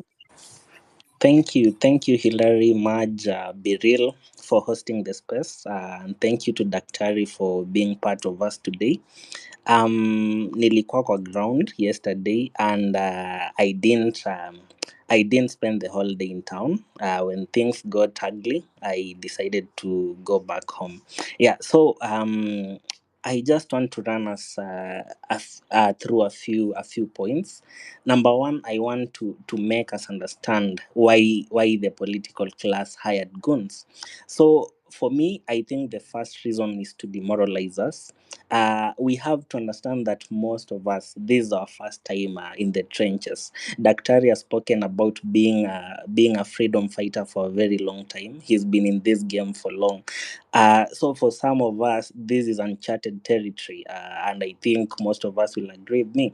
And another thing is that I believe one of our main obstacles is that many of us, perhaps especially the young people, might be emotionally fragile. So bringing in violent goons and all that, it basically tests our resilience. And I think the government knew this, and that's why they brought in the goons. Secondly, I think they brought in the goons to taint our credibility, both domestically and internationally. One of the main things about these demonstrations is that we've really won the domestic and international community's hearts. The first three demos, we had restaurants throwing bottled water to demonstrators, and that shows the amount of support we had. Yesterday, just before I headed to town, I had a call with my father, a conversation. He's a bit old, and he was encouraging me, telling me that it's a high time we get these people out of power. And so we had won so many hearts. And the moment you introduce goons and they bring violence and chaos, you taint our image, and we lose that support. And another reason why I think the government brought in goons was to try and turn us against each other. Yesterday, everyone was blaming Osama, everyone was blaming Kimuzi for being the amplifiers of the demos, telling them that you owe the business community, you owe everyone that has lost property, you owe everyone that has lost their life. So I believe turning us against each other was one of the main agendas for why they introduced the goons. So how do we go about this? How do we recover? I believe that we need to first change or work on our wording. I'm not a marketing expert, but I believe many marketing experts will agree with me that yes, I believe that many marketing experts will agree with me that in as much as we are saying Ruto must go, why do we want him to go? I think we need to amplify corruption, accountability, police brutality. We need to amplify such messages to gain more support from people again, to make people angry again. Then something else. I think my parting shot before I land, I want to make it clear that we've not succeeded. I've seen people saying we've succeeded, but we've not succeeded. We've lost more than approximately 49 lives through these demonstrations, only for rejecting the finance bill. So we are far from succeeding anything. It's not, basically, if you compare, it's not worth losing 40 lives just for the finance bill to be dropped. So we need to finish the job. And as I wind up, and I've insisted that we have Ruto in the perfect spot. We have him where we want him to be. So it's about time we realize that this is far from over. We should not relent. So let's persist. Let's amplify our messages. And yes, Ruto must go. Thank you for giving me the time and the mic. Thank you so much. I see, Dr. your mic is on. Probably you want to chime in. And to Yes. the coming speakers, kindly only 2 minutes and then you move. And Yes, Maj. Dr. over to you. Yes. Thank you. I want us to be very, very clear, because you see, if we are not clear in our minds, we cannot achieve anything. It is unfortunate that some people are focusing on Ruto's ministers. He appointed all of them deliberately. He knew that he was appointing crooks, but he did so deliberately. He knew that he was appointing incompetent people. He did that deliberately. He had options. He had a lot of Kenyans that he could have picked, and he chose to pick these ones. And even though people have been complaining about them, he's refused to fire any one of them. So forget about the ministers. The focus is on Ruto. If Ruto goes, he goes with all his ministers. So why should you care about going to the Ministry of Agriculture? You are going to scatter yourself too thin. For what reason? You are trying to spread yourself thin when you should be together. Let us be together in one spot and sing one song. Ruto must go. It cannot be anything else. You see, let us not be mentally, psychologically vulnerable to these guys. Because even one of the listeners has just sent me a message, and it's quite revolutionary. He says, look, a revolution, a protest, any attempt to correct the system is not a wedding procession. You don't expect him to meet you with bouquets. He will fight back, and he's fighting back through his goons. Let us avoid talking as if the demonstrators or protesters were goons, or some of the protesters stole or looted. They want us to focus on side issues, red herrings, diversionary things. We are dwelling too much on their issue. The issue of goons we should have settled by simply saying, Ruto is desperate. He went out there and hired goons so that he can discredit the protest, and it has failed. And then move on from there to other more important and effective ways of moving forward.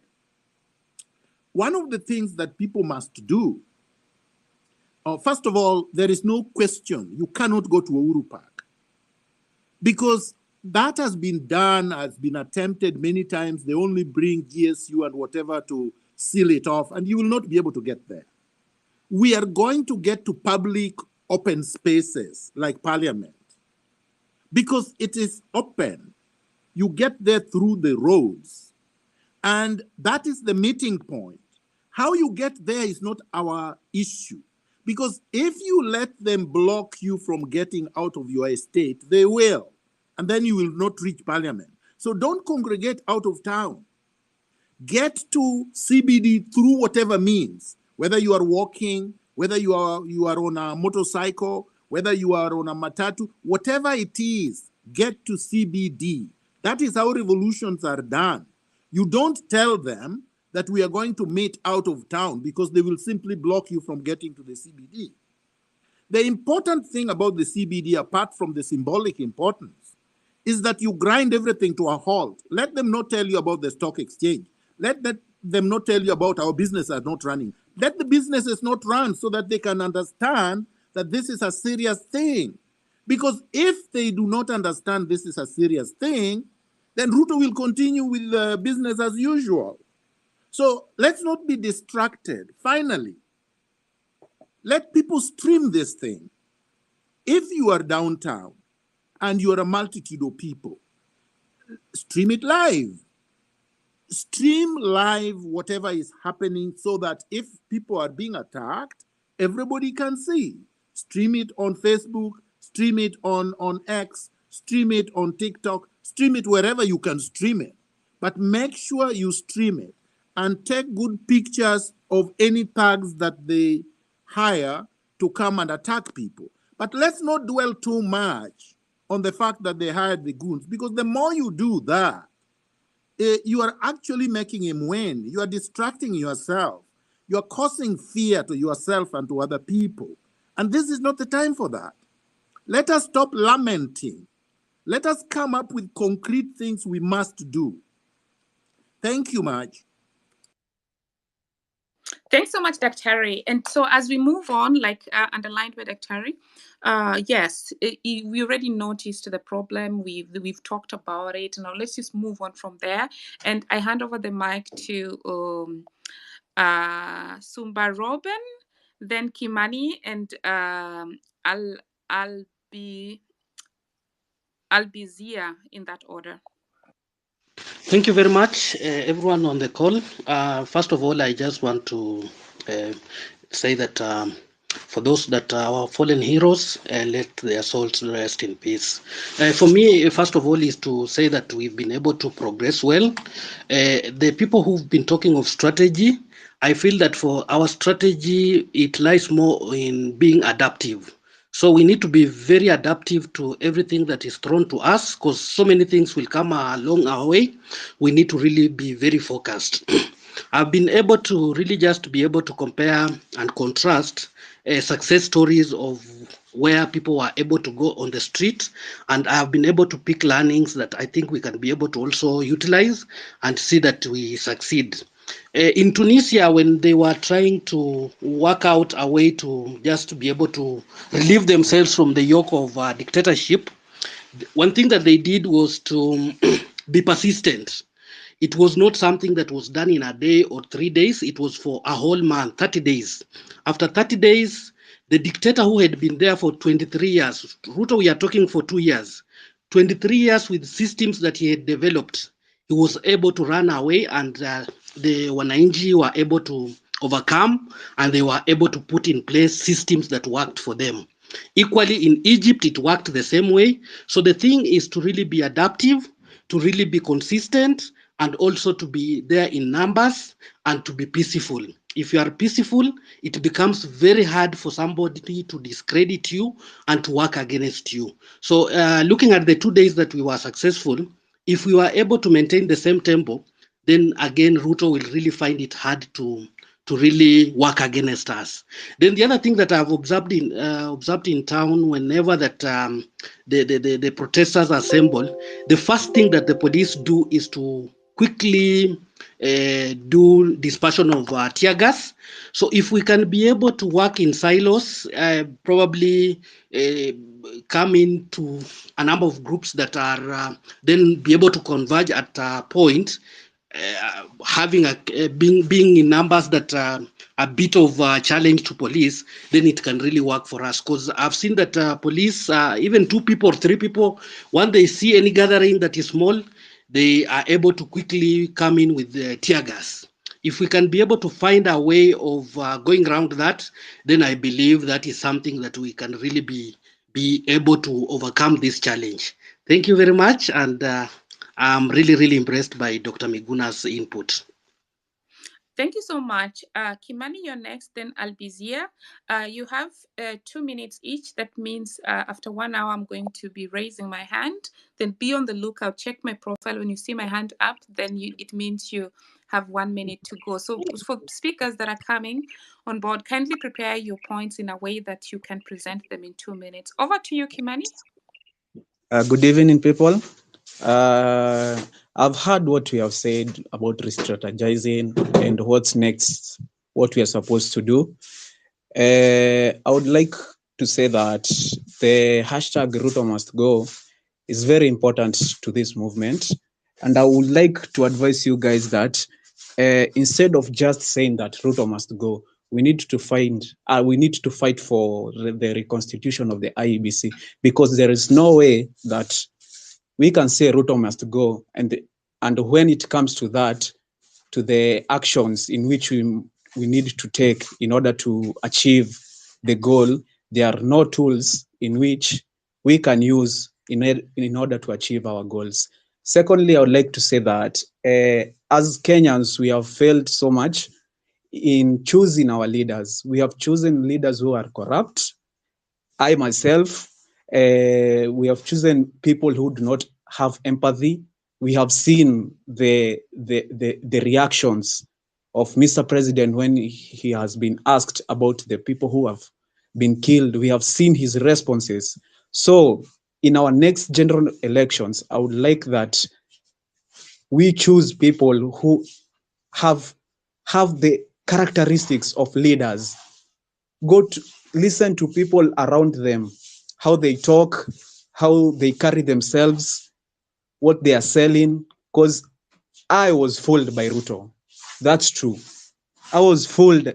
That guy was so cunning in trying to fool Kenyans, and we fell for it. So I urge you Kenyans that in our next general election, we look at these leaders very keenly and also emphasize on the IEBC matter. We need to reconstitute the IEBC in order so that we can, if it's recalling the MPs who are not supporting our movement, we can recall them and replace the people who are willing to work for the people. Thank you so much. Thanks, Kimani. For the reconstitution of the IEBC, please mute your mic, Kimani.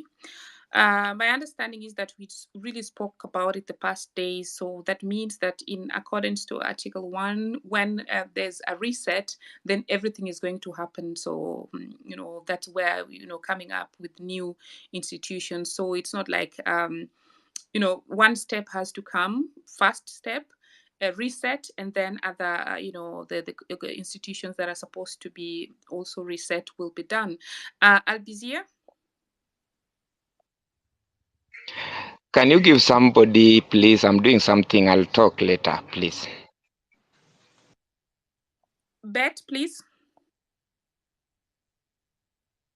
First of all, let me say that we should keep our eyes on the ball. And the ball here is the clarion call that Ruto must go. This is what we should focus on. The other issues of IBC and the rest, the goons, should not come in. And the secret will be on our numbers. We must turn out in large numbers so that we can overwhelm the goons that have been hired.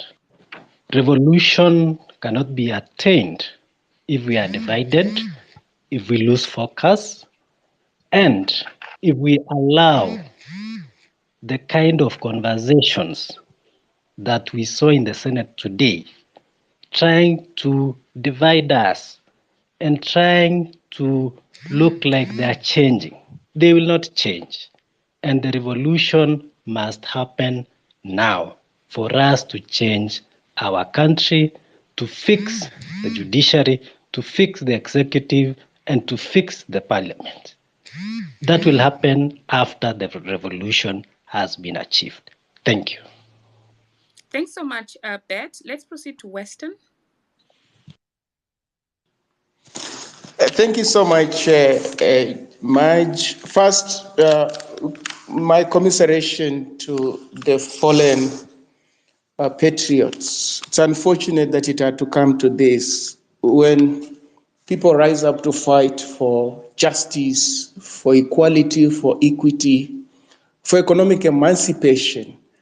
They are not setting themselves up to be turned into martyrs. So it's terribly unfortunate. And any state that does that effectively loses legitimacy to govern. After having said that, I wish to remind my fellow compatriots that the question of infiltration of protest by shadowy characters, suddenly the word goon has found pride of place in our political lexicon. It's not something new. Hello, everyone. Yes? You can hear me? Hello? Yes, we can hear you. Okay. Wait. Hello? Okay, fine. Somebody.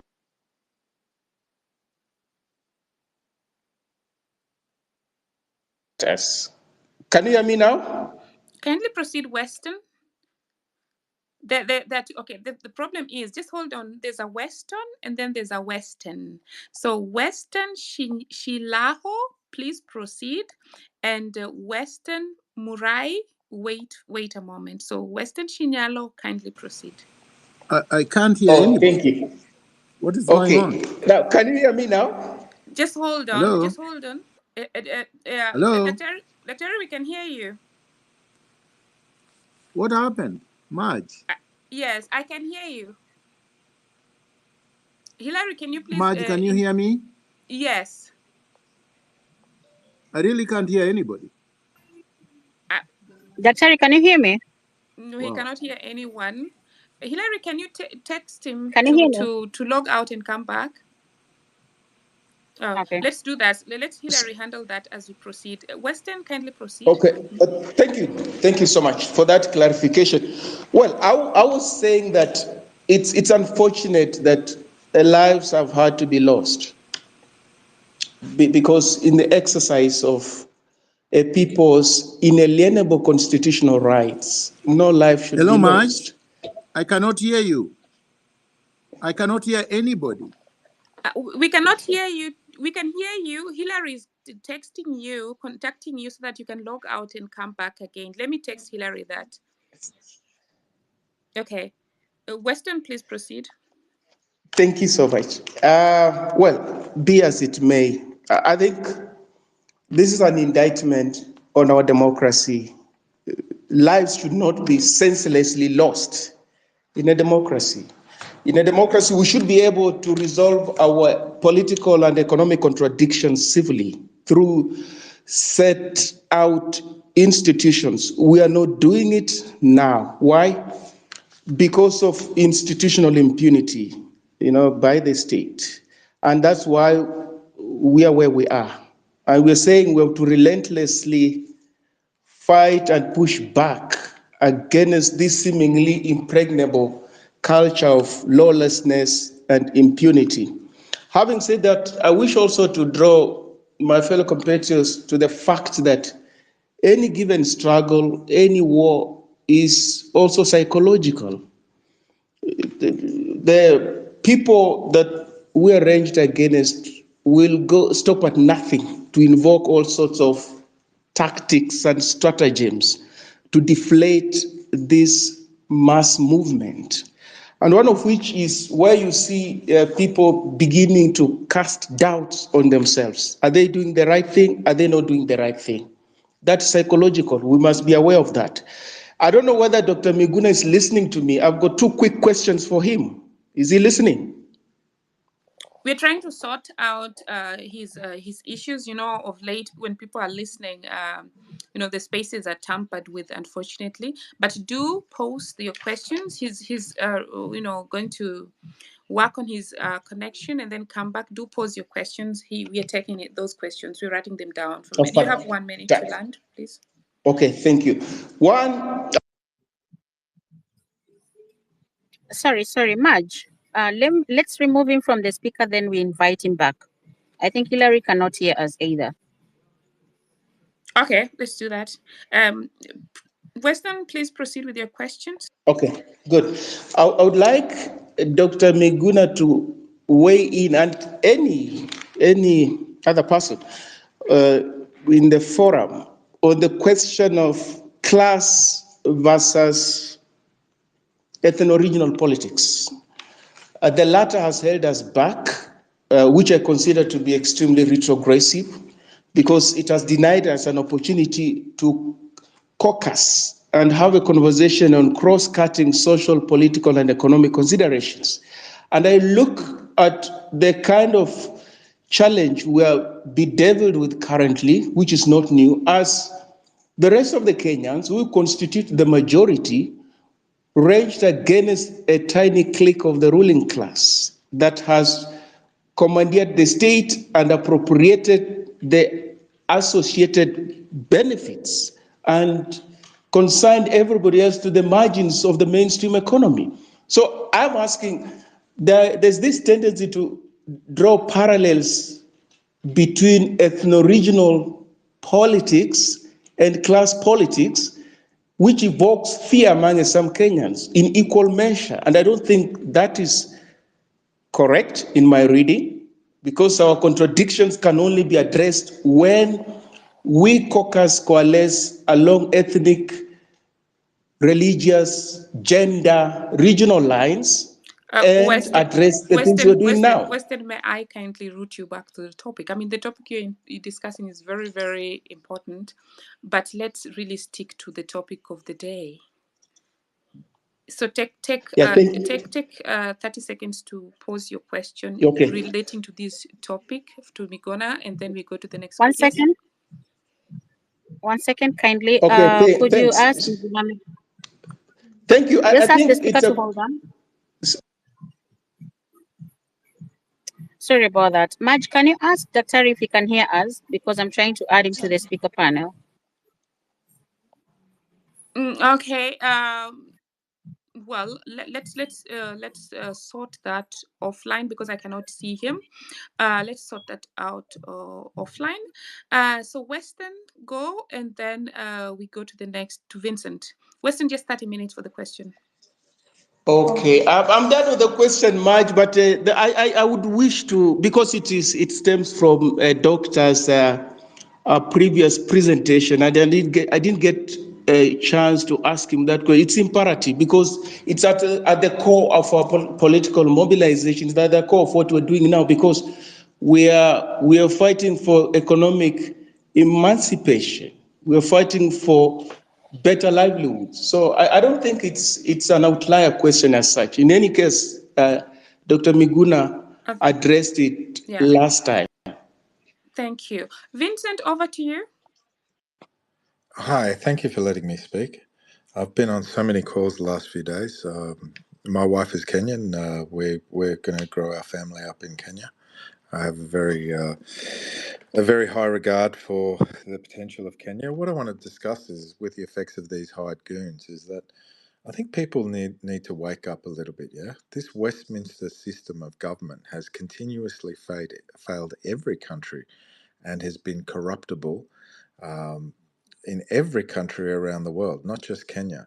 I mean, Kenya, the corruption is seen quite clearly, probably more than other places. But believe you me, Western societies are crumbling at the moment, and they are suffering the same issues with goons, as you so called them, set up by three-letter agencies that are all over the world. Australia, the US, everywhere I've lived all over the world. Now, I think what we need to get to a point to is that we have the technology right now to implement decentralized systems so that we can implement direct democracy and remove power from these sons of bitches that are ruining countries left, right, and center and influencing the state of politics through very sophisticated means. I mean, if you look at the people that Ruto is dealing with right now all around the world, is the same people that are destroying democracies within their own countries. Now, they use these three-letter agencies to be doing the work that they do to influence basically political motivation.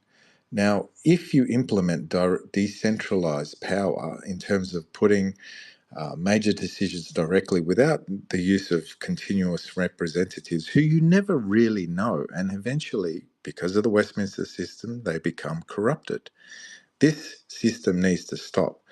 Kenya has the demographic, this young population which gets blockchain, which gets decentralized systems to be able to facilitate this.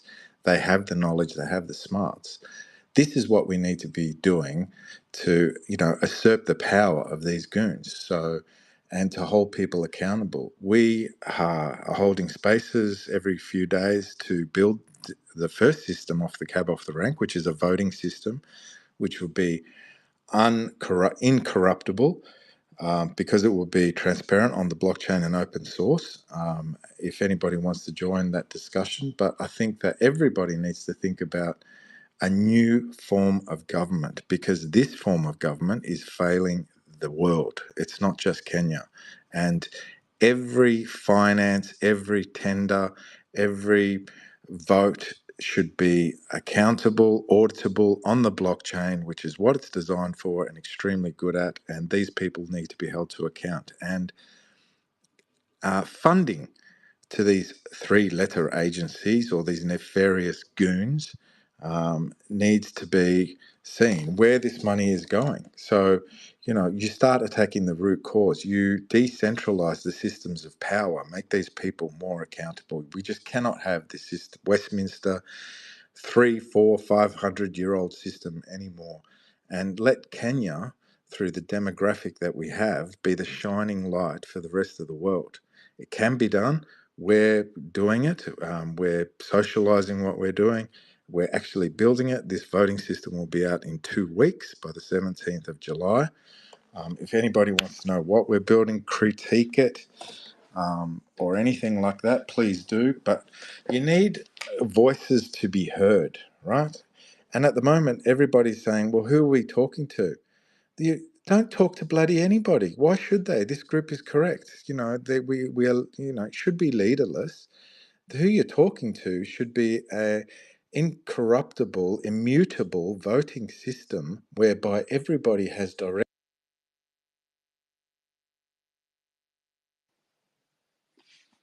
Biril, can you hear Vincent? I cannot hear him.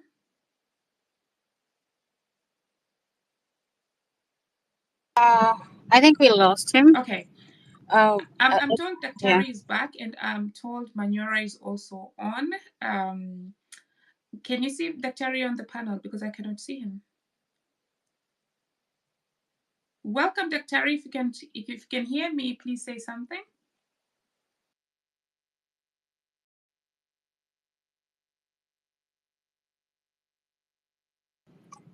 Terry, can you hear any one of us? Oh, Madge, we lost you.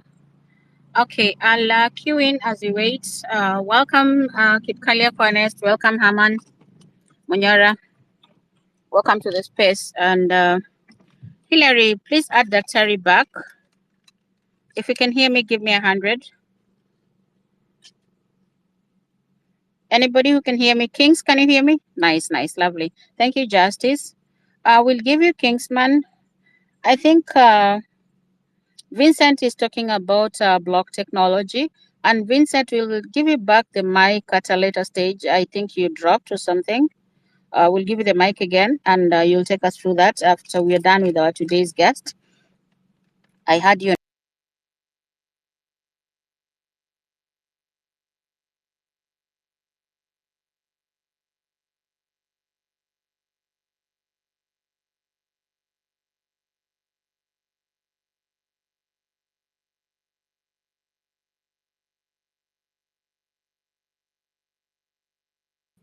Can you hear me?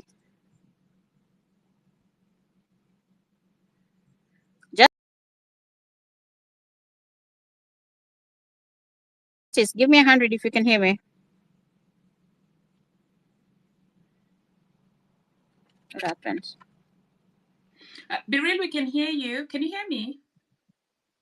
Yes, I can hear you. I think Hillary pressed something. I think something is wrong. Okay, if go you can. On. Vincent was on the mic, but we lost him. He's on something called blockchain. So we'll go through him after we're done with our guest. I'm still not seeing Dr. Terry on the panel. So we'll carry on with the other speakers as we await. Let's get on with Weston, the other Weston, as we try to push back the Terry back. Then we want to hear a lady's voice. Then we go to Brendan, and Hi then guys, Kingsman. you can hear me? Yes. You can hear me? Okay. Yes, please proceed. I've been following the space, and I've been on this street since the day one that we started, and I can tell you guys, things are getting worse. Things are changing. The first time that we did the protest, it was so peaceful, and everything went on well. The second day, the same happened, and I heard someone who was saying that even the restaurants were also providing water. Things started changing during the protest that we staged on walking to Parliament. That's when everything changed, and we could not tell who is who because streets zote zilikuwa zimejaa. That was on Tuesday. Then on Thursday, that's when I realized now that even the policemen that we are having on the ground, the same policemen that we are being told that they should protect us as we protest, are the same policemen that are being used to target us. Personally, on Thursday, after Parliament on Tuesday, on Thursday I was a target. I received some 2 shots on rubber bullets, and at the end of the day, at around 3, a canister, a tear gas canister, missed my head, me and another friend of mine, to a point that I was even asked to just go home, because now it was seen that the police have made a target. For yesterday, when the goons came, someone said about the quick mat.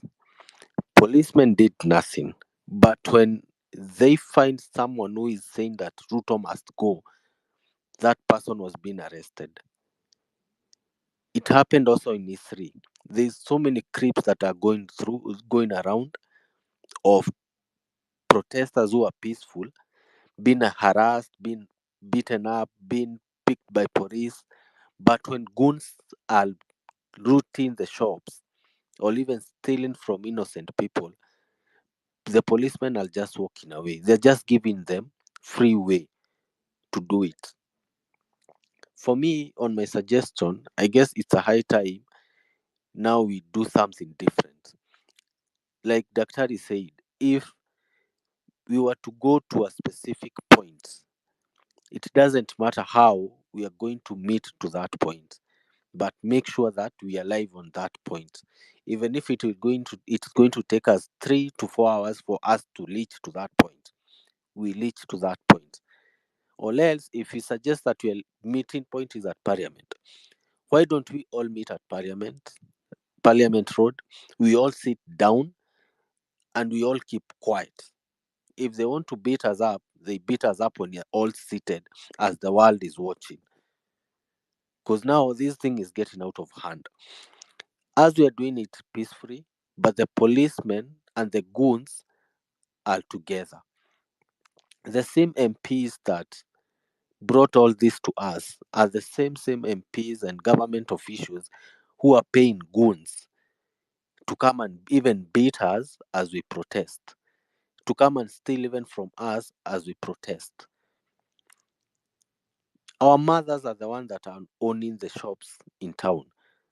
And there's no way that I myself, I can come out from home and walk to town to go and steal, to go and root at my father's shop, my brother's shop, my friend's shop. No. It's a high time now we also counter-attack the goons and we outsmart them. We have to outsmart the goons and the people who are paying them. Thank you.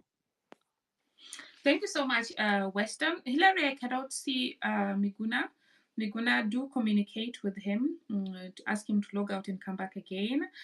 Brenda, go, and then Kingsman.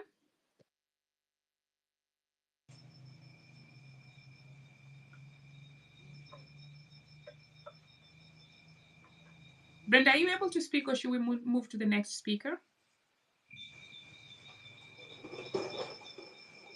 Okay, something is wrong with your mic. Kingsman, over to you.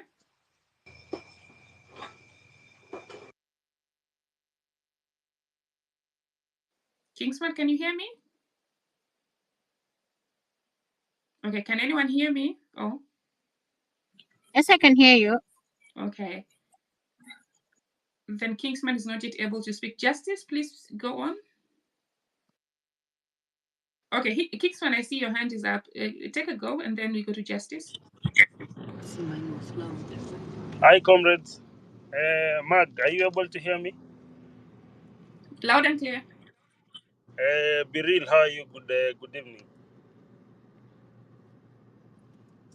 Sorry, I've been off-road today. I was not able to join you earlier, but I'm available now. I hope everyone is able to hear me. I think, as Daktari has said, we should not concentrate so much on what the government is doing, but rather concentrate on what we are doing on our side. Because remember, as Max Weber said, the government has legitimacy of violence. It has legitimate a monopoly of violence that is legitimate. So at no time will you engage with the government in terms of violence and then become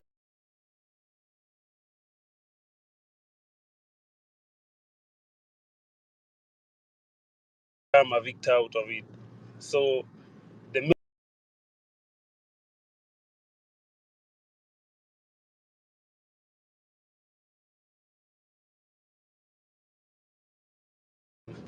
being able to maneuver along whatever they'll bring, because doing so, from coming up with, from clobbering people, from using tear gas. So already the government is participating in an illegality because they were aware of the demonstration. They were aware that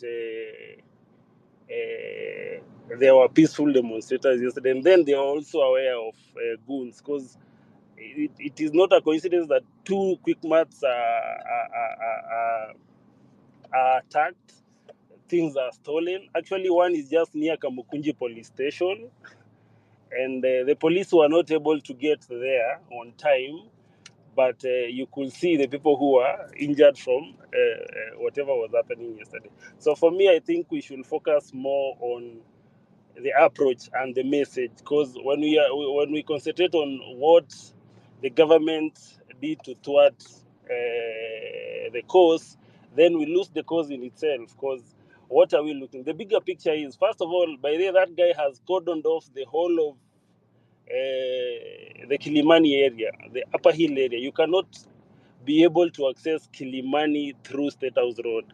So it means he gets the message. The fact that he has not even traveled for 2 weeks, that is a win for the cause. They say he's either flying or lying. So at least for 2 weeks, we've been able to barricade him between the confines of State House. And actually, no one was even going there. The demonstrators, we all know that the demonstrators are peaceful, but he's trying to bring up a divide between now the business community and the peaceful demonstrators. So for me, I'm thinking is if this thing takes an organic course whereby people are saying, like, can we use another approach? Can we even say that Tuesday, instead of people going to, or tomorrow, instead of people going out to the streets, then people can stay indoors. We can even decide to stay indoors for a week, so that if a foreigner comes to Kenya, he is not seeing an Uber, he is not seeing any other business. So we can even just say, let's stay put. No one leaves his house, you stay where you are. And then we are also now, we'll be in a position to see how he'll react. So I think in a war, you just don't use one tactic. You do not just use one strategy. We can use as many strategies as possible. The other one is that I saw it's like his people yesterday were able to change the narrative and say that the demonstrators now have become violent, even though they knew that the people who were infiltrating the demonstrations that were peaceful are not part of the cause. They do not even understand what a finance bill is. So, but you see, for them, it is their message. So also what we need as a cause, as a group, as comrades, is to ensure that the message that we are passing is more stronger than the message that is opposing. So it's like a debate. So at the end of the day, whoever wins the debate is the one who was able to take charge of the narrative. And that is what we need to do. So as the Daktari has said, don't concentrate so much on taking on the goons, because in Nairobi, it takes only 300,000 to hire goons. 300,000, you get like 100 or 200 border What people. does this look like on the ground? Bring your power banks, Mag, are you able to hear me? Yeah, I can hear you. Justice was unmuted. Justice, kindly unmute. You're next. Yes, please proceed. So if you have $300, then you are able to get as many goons as possible in Nairobi. Buy for them weed of around 30,000, 50,000. Then you have a crowd of around 203, between 200 to 300 people who can come out and bring chaos within the team. So, but I think as I'll share. I'll share a strategy that was used by the youths when there was the Arab Spring in Egypt, how they were able to marshal themselves using the media, ensuring that the routes that can be possibly be used by the goons, and then those are barricaded. We can even barricade the roads that we want to use, so that if, for example, people decide tomorrow they'll be in Valley Road, then we have marshals that are able to barricade the demonstrators against the goons. So we let's also learn. Let's take lessons from whatever is happening, so that now the approach on the day after or tomorrow or next week is different. But for me, I'm seeing gains. I'm a person who believes in a glass is half full rather than half empty. So the gains is, you could see the narrative today in the Senate. People, for the first time, the hubris, the way they were holding themselves as if we are second class human beings. They are coming down. Today you could hear the Kericho senator talking about how he used to hoard hoard njugus in the streets, how he used to, I don't know, to live in which ghetto. These are things that they couldn't tell us. So they now want to associate like they are one of us. But the day 2 weeks ago, they weren't one of us. So the message is messaging. That is what I can say. And guys, let's keep it. Let's also condole with the families that have lost their loved ones. Let's support them. We can even start, we can have a drive or the Mchanga thing. We get the identity of the families that have lost their loved ones. We contribute, so that also, even if to the small business that have also lost, we can do a drive and give them something small, so that they see that the real cause is not against us and it's for us. So, Mark, thank you so much. Hillary, thank you. And real host, Daktari, as well. I'm still on the move, so maybe in an hour or two I'll be able to catch up with you guys. But and everyone who is also online, thank you for the good work that you're doing. Thank you even for being on the space, and we appreciate you. We love you, and remember, the cause is about, we are not against anyone or everyone. We are like, what we are against, poverty is the enemy. The enemy is the largesse, the opulence that is being shown by politicians. We need a country where everyone is able to compete, to do business, whereby you don't feel like other people have an advantage over you because of the positions they hold in political space or whom they know. So thank you guys, and keep on doing the good work that you're doing. Thank you, Mark. Thank you so much, Kingsman. As we continue, let's also not forget to build the network. Follow the host, the co-host, the speakers. Look left and right and follow each other. Hillary, please try to communicate with Dr. Miguna Miguna so that he can get back on, because he seems to be listening to us, but we're not able to hear him. So please give me a feedback in 5 minutes time if you're able to reconnect with him or not. Justice, over to you. Thank you very much, Marge, and everybody on the podium. So I would like to share some information about the question that I asked earlier on how to ensure safety of the protesters, especially when working alongside the goons. So I've had somebody who tried to speak, raise their hands to speak, and they were not able to get up. So this guy has worked in the peacekeeping missions in Congo, and he's actually sent me a list of what to do and what not to do. Some of them have been shared by Dr. Miguna and other brilliant speakers on the podium. So this might take a little bit longer. Marge, do you have permission to take just 5 minutes, if you don't mind? Is it in writing? Because if it's in writing, you can just put it on the Jumbotron. Yes, it's in writing, but I think it might look better if it's put into a document and then posted. So would you please put it, Kingsman? Kingsman, please mute. Would you please put it for us in a document and just post in the Jumbotron, because we still have over 100 people wanting to speak. So that would be helpful, because then they can also refer to the document again. Okay, later. definitely. Yeah. Definitely. Maybe what I can do is just highlight the points and not go into details. So, number one is stay informed and plan ahead. Go in groups that some people have said again. Know your rights as a protester. Wear appropriate clothing. Bring essential supplies. And here is things like water, first aid kits, identification, whatever. Stay aware of your surrounding. Document incident. I believe Dr. Harris spoke about, taking videos, live streaming, and all that. Non-engagement. Do not engage somebody who is confrontational. Try ways to de-escalate the situation, and no emergency contacts. So we're thinking of legal aid numbers, we're thinking of family members. If you can memorize them, that would be great. And lastly, use safe exit strategies. So wherever your surrounding is, just know how can I get out of this place safe. Thank you, Maj. Thank you so much, Justice. Please do put the document on the comment section so that we can highlight it. I see that Dr. Harry is back. I would like to test his mic. Dr. Harry, please take the mic so that you can test. Yeah. Hello.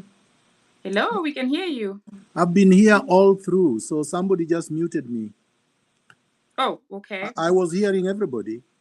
At the beginning, there was a time I couldn't hear people, but I've been hearing all of you. And I've been trying to talk, and you've been saying you're not hearing me, but I'm here. So I kept on going back and coming back, and still nothing doing. Anyway, I'm here. Welcome back. When you couldn't hear us, we had to drop you, and then we were struggling to add you back on the speaker. I think that's where the problem came in. Welcome back. Thank you. Now we can hear both of us ourselves. So can I say something quickly? Yes, carry on. First of all, I want to warn us that this is a public gathering. So in this public gathering, there could also be NIS. And there are people working for Ruto and all of that. So not every contribution is meant to help us. So we have to be careful as to which contributions help us and which ones don't. And I'm not going to say which ones, but I'm going to respond globally. Number one, let no one tell us that we should concentrate on Ruto's underlings, his appointees. Any such statement is meant to divert us, because then you would be saying Ruto is good, it's just his appointees who are bad. But everything emanates from his office, from him, directly downwards. Number two, we already went through the IBC dissolution, and we said if IBC is dissolved now and Ruto is in a hurry reconstituted now, and Ruto is in a hurry to do so that he can appoint people who are going to do his bidding in the IBC. So we need to remove him so that we reconstitute the IBC. Number three, people who are not in Nairobi must continue to protest wherever they are. So tomorrow's protest should go on, and there should be no language or confusion as to whether or not they are going on. We have to reaffirm that tomorrow's protest should go on, and they should go on all over the country. The reason for them going on all over the country is that Ruto will be spread thin, because if he has to send his goons all over the country, some are in Mombasa, some are in Wajir, some are in Busia, some are in Migori, Kisumu, wherever, he can't manage. So we must exhaust him thoroughly. Even his police will not be able to manage. So let's have demonstrations all over the country, everywhere, wherever you are. You don't have to come to Nairobi. You have to organize and mobilize yourselves where you are, and let's completely exhaust him until he drops. The idea that people can demonstrate sitting at home is a non-starter. There is no demonstration staying at home. In any event, it's also not useful, because there is no effect. You have zero effect. And moreover, nobody would know whether you are sick or you are demonstrating or whatever. The point is, let us make ourselves visible. Let us make ourselves loud. Let us make ourselves clear. Let Ruto tremble wherever he is, and let us occupy one singular space. If we are in Nairobi because we need the numbers, let us go to Parliament.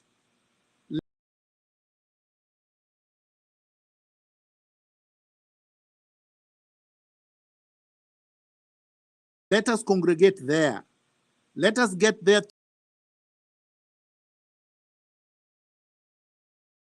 Are supporting the protests. So the county askaris will be providing security for you. If, say, for example, you are in the entire Nyanza region, or you are in the entire coast region, except probably one county, and there are many, many other counties where the county governments are actually supporting the demonstration. Speakers have been very clear that the message has gotten to the Senate and so many other people. Most of these people would not want to be seen to be confronting or opposing the protests because of their political interests. If that intimidates them, let them be intimidated properly, but don't pick fights with goons or anybody else. Let's work together. Let's do it peacefully. I agree with the gentleman who said, if you start violence, you will be playing into their hands and you will have no sympathy from anywhere. So let's remain peaceful. But if somebody comes to attack the procession and you are many and they are just a handful of goons, arrest them and tie them up. Thank you very much. Thank you so much, Dr.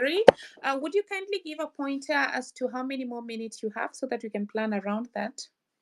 Actually, I think we've been here for a very long time. Maybe you would have to decide when, but if it was left to me, the next 3 minutes, we should call it a day, but we should be able to rally everyone that we are going fearlessly and that Ruto is not going to be allowed to behave as if he owns us.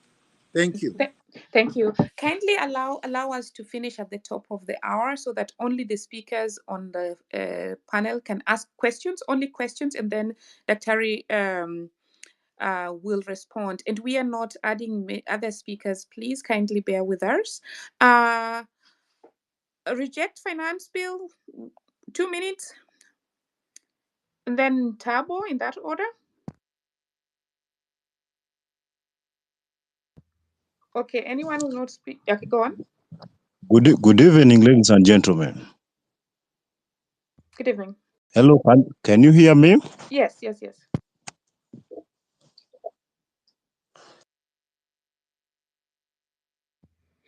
Please proceed. Good.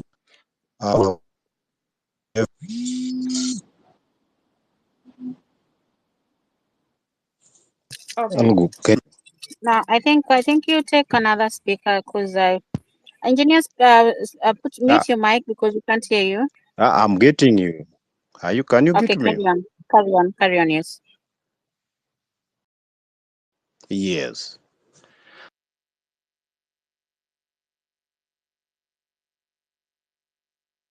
Encourage each and everyone on this. I think we lost him. So reject finance will go, and then Joachim, in that order, quick. Hello. Hi. Can you hear me? We already said we can hear you, so please just proceed. Otherwise, it's taking a lot of time. Thank you so much. First, let me send in my condolences to the bereaved and all that lost their lives. Number two, allow me also to acknowledge and appreciate everybody's presence here. And I have one question to Daktari.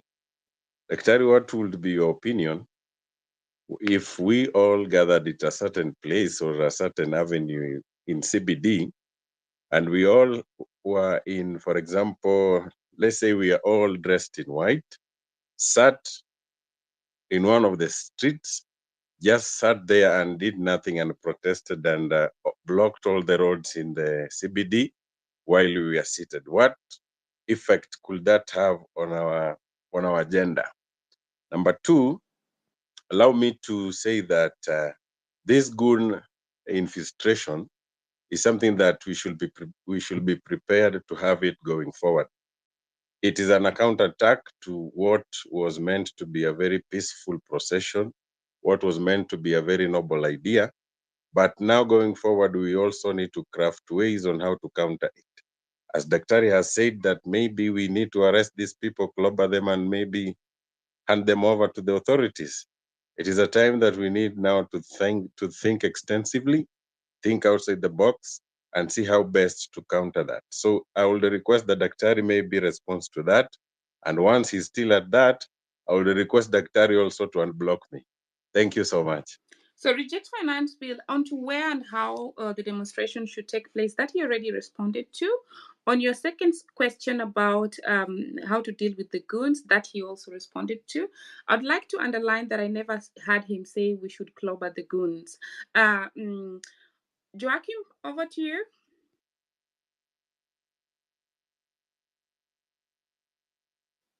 So please, guys, only questions now, and then we close. Joachim, a question? Yes. Good evening, everybody. Do you hear me, guys? Yes, please. Your question. We're now only taking questions. I'm sorry. Okay. Yes. The question I was supposed to take is when people they go to demonstration, because the government they are using askaris and whatever. Anyway, question yenye nauliza, I think hakuna mwenye ameongea, so ni vizuri niulize so that either kina daktari they can respond whatever. So Uliza. Yeah, Uliza. Yeah. Last time Safaricom they shut down the network.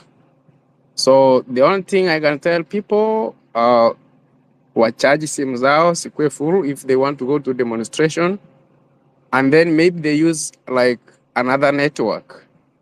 But don't trust Safaricom. Use even the Airtel, so that you can capture the evidence because hatuna CCTV, right? Na hata sikiwa hakuna mwenye anaweza enda kuja kujitoa, so that you capture you capture those goons. Kidogo tu. Sasa kama hiyo ndo mbinu yako ya kwenda kujitetea na unaisema hapa public,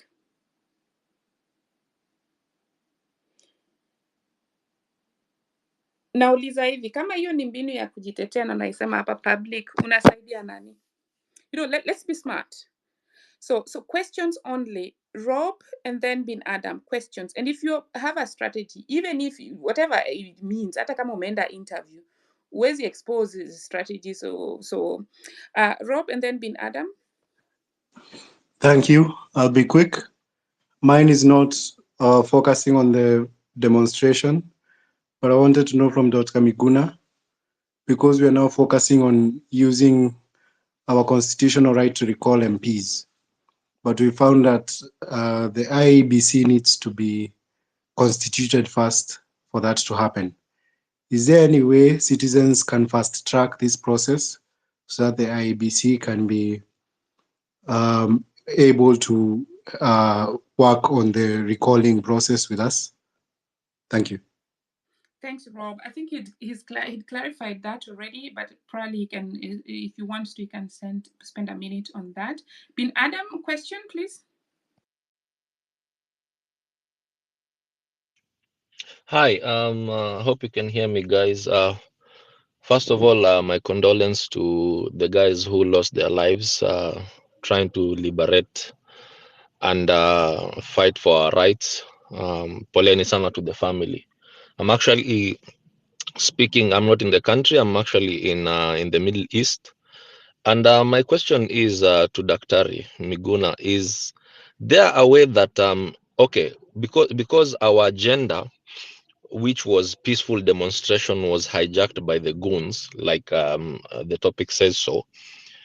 Is it possible that we try to reach, or rather try to use a different angle to still achieve the same goal of bringing this regime down, in the sense that, can we use external ideas, whereby, because I know these people, like many politicians, they have affiliates, like the government has affiliates with international companies, whereby they usually go and sign deals. Like, let's say, for example, there's a lady who came, I cannot remember when, but I think it was also in this space, I think sometimes last week. She came and spoke about that these au pair jobs, the one Ruto was about to sign. Is it possible we just sign a petition to revoke all, to revoke and to refuse any deals that they have made with international bodies? Even here in Dubai, he has signed a lot of deals with the people. We just need to find out which companies that he has signed with, so that we can go and sign petitions and say this is corruption, because they are self-centered. These things are being done on individual gains, like a company affiliated to, let's say, the president or his cronies, someone bringing in his own company and then registering it, and you cannot do any other business until you go through that person. Can we please, if it is possible, whoever is even in the diaspora, to try and identify any company that is affiliate to the company, to the government, or to these other people who are in the government as well, so that we can even start to deconstruct all these people from the external going all the way to the internal. Is it possible, Dr. Arid? That's my question. Thank you. Before I hand over the mic to Dr. Miguna Miguna, I would like to encourage people to listen to the spaces we've had before, because Bin Laden, please mute your mic. Because he's actually spoken about the things that some of us are still posing questions on, that would really save time, because otherwise we're going to go back and forth, which is really not very helpful. And so that's why sometimes when I appear like I'm rushing you, it's not like I really want to rush you, but that's just the point I want to make, that repetition, it's really just a waste of time. Time is money. Dr. over to you as you conclude. Thank you very much, Maj. Thank you, everybody. Thank the co-hosts. So, number one, the protests continue. There is no postponement. There is no reverse gear. There is no surrender. We move and march forward. We protest peacefully. We protest orderly, in an orderly manner. We protest in huge numbers. We congregate at specific points. How you reach there is your issue. Whether you walk, whether you take a bike, whether you take a matatu, whether you take a bus, whether you drive, is your issue. As long as you arrive there. You arrive there early enough, if possible dressed in white, in black, and in green. That is what we agreed on. Carry a flag, carry water. Try to be with people that you know, if possible. If not, people that are clearly demonstrators. Carry your phone if you can. Take pictures. Stream live if you can, because it is helpful. If you see the goons, take their pictures and disseminate widely so that we can expose them. Share information. If you're arrested, call LSK. They have pro bono lawyers to assist you. I go to the question that was asked by the gentleman that spoke last. He asked if there are other means of removing a tyrannical regime from power. Historically and practically, there are only 3 ways of removing a regime. Number one, in a democratic society, and Kenya is far from democratic, you do so by having credible, transparent, accountable elections. We did an election. Unfortunately, Ruto became rogue and thought an election was a coronation. He thought being president was being a king. And he thought citizens were his subjects, that he can do whatever he wants and get away with it. The second one is through a coup d'etat. A military can take power and replace a regime. And the third one is a popular revolution, a popular, peaceful revolution on the streets. So we don't have a military that we want to take power, and we don't want the military engaged in politics. Elections are so far, and Ruto has already looted the entire country and wants to continue mismanaging, abducting people, and committing extrajudicial killings. We are tired of that. We can't have him for the next 3 years. So we resort to popular revolution, peaceful, on the street, under clause 1 of the Constitution, saying enough is enough. We are taking back the country. We have a right under clause 1 of the Constitution to exercise our sovereignty and to be able to remove the delegation that we gave, we vested in you, because you have abused us. You have just abused the power that we gave you. You have refused to be accountable to us.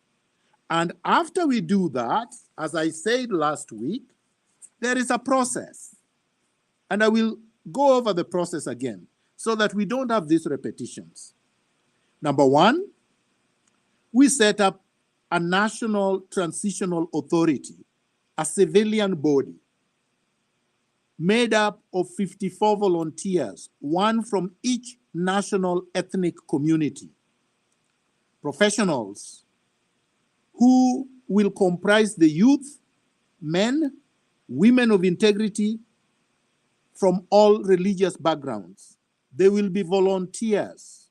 They will not be paid. And they will work in order to set up, one, an independent investigative authority to investigate all questionable land grabs or land allocations, corruption scandals, allegations of institutional and individual abuse, political assassinations, looting from 1963 to now, so that we can put all these grievances to rest once and for all. We can have our country back. We can have our productive land back so that we can turn it into a factor of production in order to eliminate food insecurity and all manner of problems. Then, within 2 weeks, the National Transitional Authority will reconstitute the IEBC. So let's stop talking about the IEBC, because if we allow Ruto to reconstitute the IEBC, he will fill it up with his girlfriends and cronies. And then the elections of 2027 will be a coronation, because these people will help him steal the elections. This is what Uhuru tried through the people that were at Serena Hotel, remember? Those were put there strategically so that they could coronate Raila Odinga in the last election, so that we didn't have to have a credible election. We should put an end to electoral injustice by having this IEBC overhauled. It's going to be made up of credible Kenyans with integrity, Kenyans who are not going to serve any specific interest or political party. And then within 3 months, then we have fresh presidential and general elections. This is a very clear thing, and it is doable. As I said last week, elections are routine matters. Election is not a very difficult thing to do. Then we can adopt the technology blockchain. The blockchain technology that our friend was talking about, to secure the electoral process, to make it tamper-proof. Like yesterday, they locked me out of my phone. They pretended to be sending me information through DMs. Then I read it. And within a short time, I was not able to use my Twitter on my phone. Right now, I'm speaking to you on my laptop because they invaded my phone. So they are trying everything. And you know, if you are really a Democrat, if you really respect your people, if you really believe that you mean well for the country, you wouldn't do these things. You wouldn't hire hackers to attack your critics. You wouldn't hire goons to abduct your critics. You wouldn't charge your critics for saying Ruto must go. That's under the Bill of Rights. That's free speech. You cannot take anybody to court and they are convicted because they sang Ruto must go. From now on, our national anthem is Ruto must go until he goes. Then we can revert back to our usual national anthem. I thank everybody. I hope that we can turn out in large numbers because our numbers are our safety, are our security, is what is going to preserve our lives. The last point, this is very critical because people are going to ask, so who can preside over the National Transitional Authority? We have many suggestions, but one of the most critical suggestions is that the Chief Justice, just like happened in the last elections in South Africa, can sit in there, preside over the National Transitional Authority comprised of 54 volunteers for only the period that the general and presidential elections are to happen. Not because we like her or we like the office, not because the judiciary is clean, but for institutional authority that is recognized under the Constitution. Right now, there is not much that she can do if she was to act there voluntarily for a period of 3 months. And there is nobody else we should trust. We cannot trust Wetangula, who heads the National Assembly. We cannot trust Kingi, who works for Ruto. These are Ruto appointees. We cannot trust the military.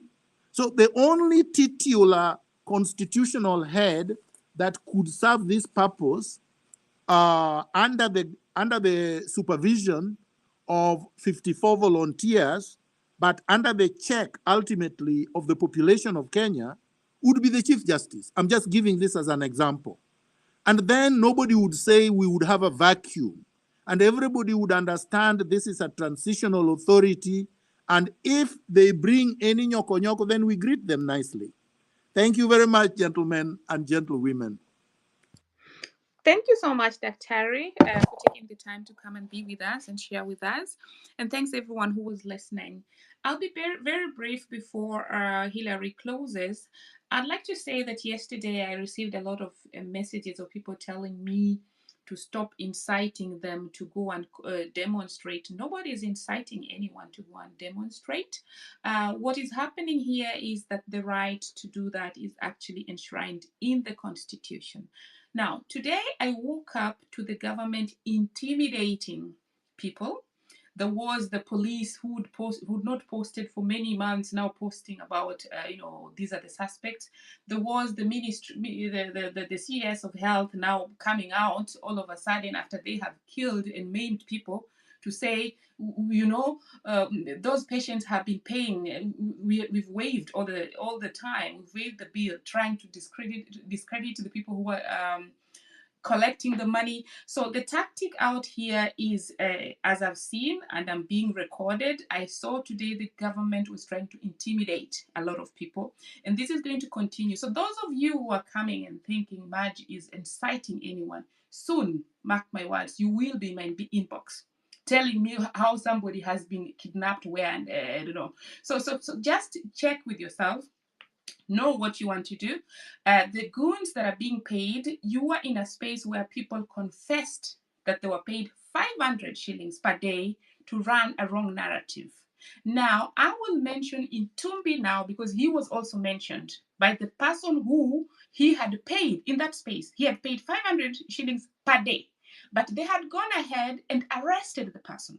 So the people who participated in being paid by the Kenya Kwanza regime to be put in were already confessing and asking for apologies. So this is an example that you people see that it never works. So even the goons that are being paid there, you're selling your soul for no good reason. You had better follow the right process. You better just use your conscience to really even just wait for some more months Don't do the things that you're going to regret later, but fight for an enabling environment. If you have the employment back home, because this is what is really bringing a lot of people to the streets, then you will not need to have somebody giving you 500, they send it to your phone, they're going to be able to track you again. So guys, the assignment is back to you. Check.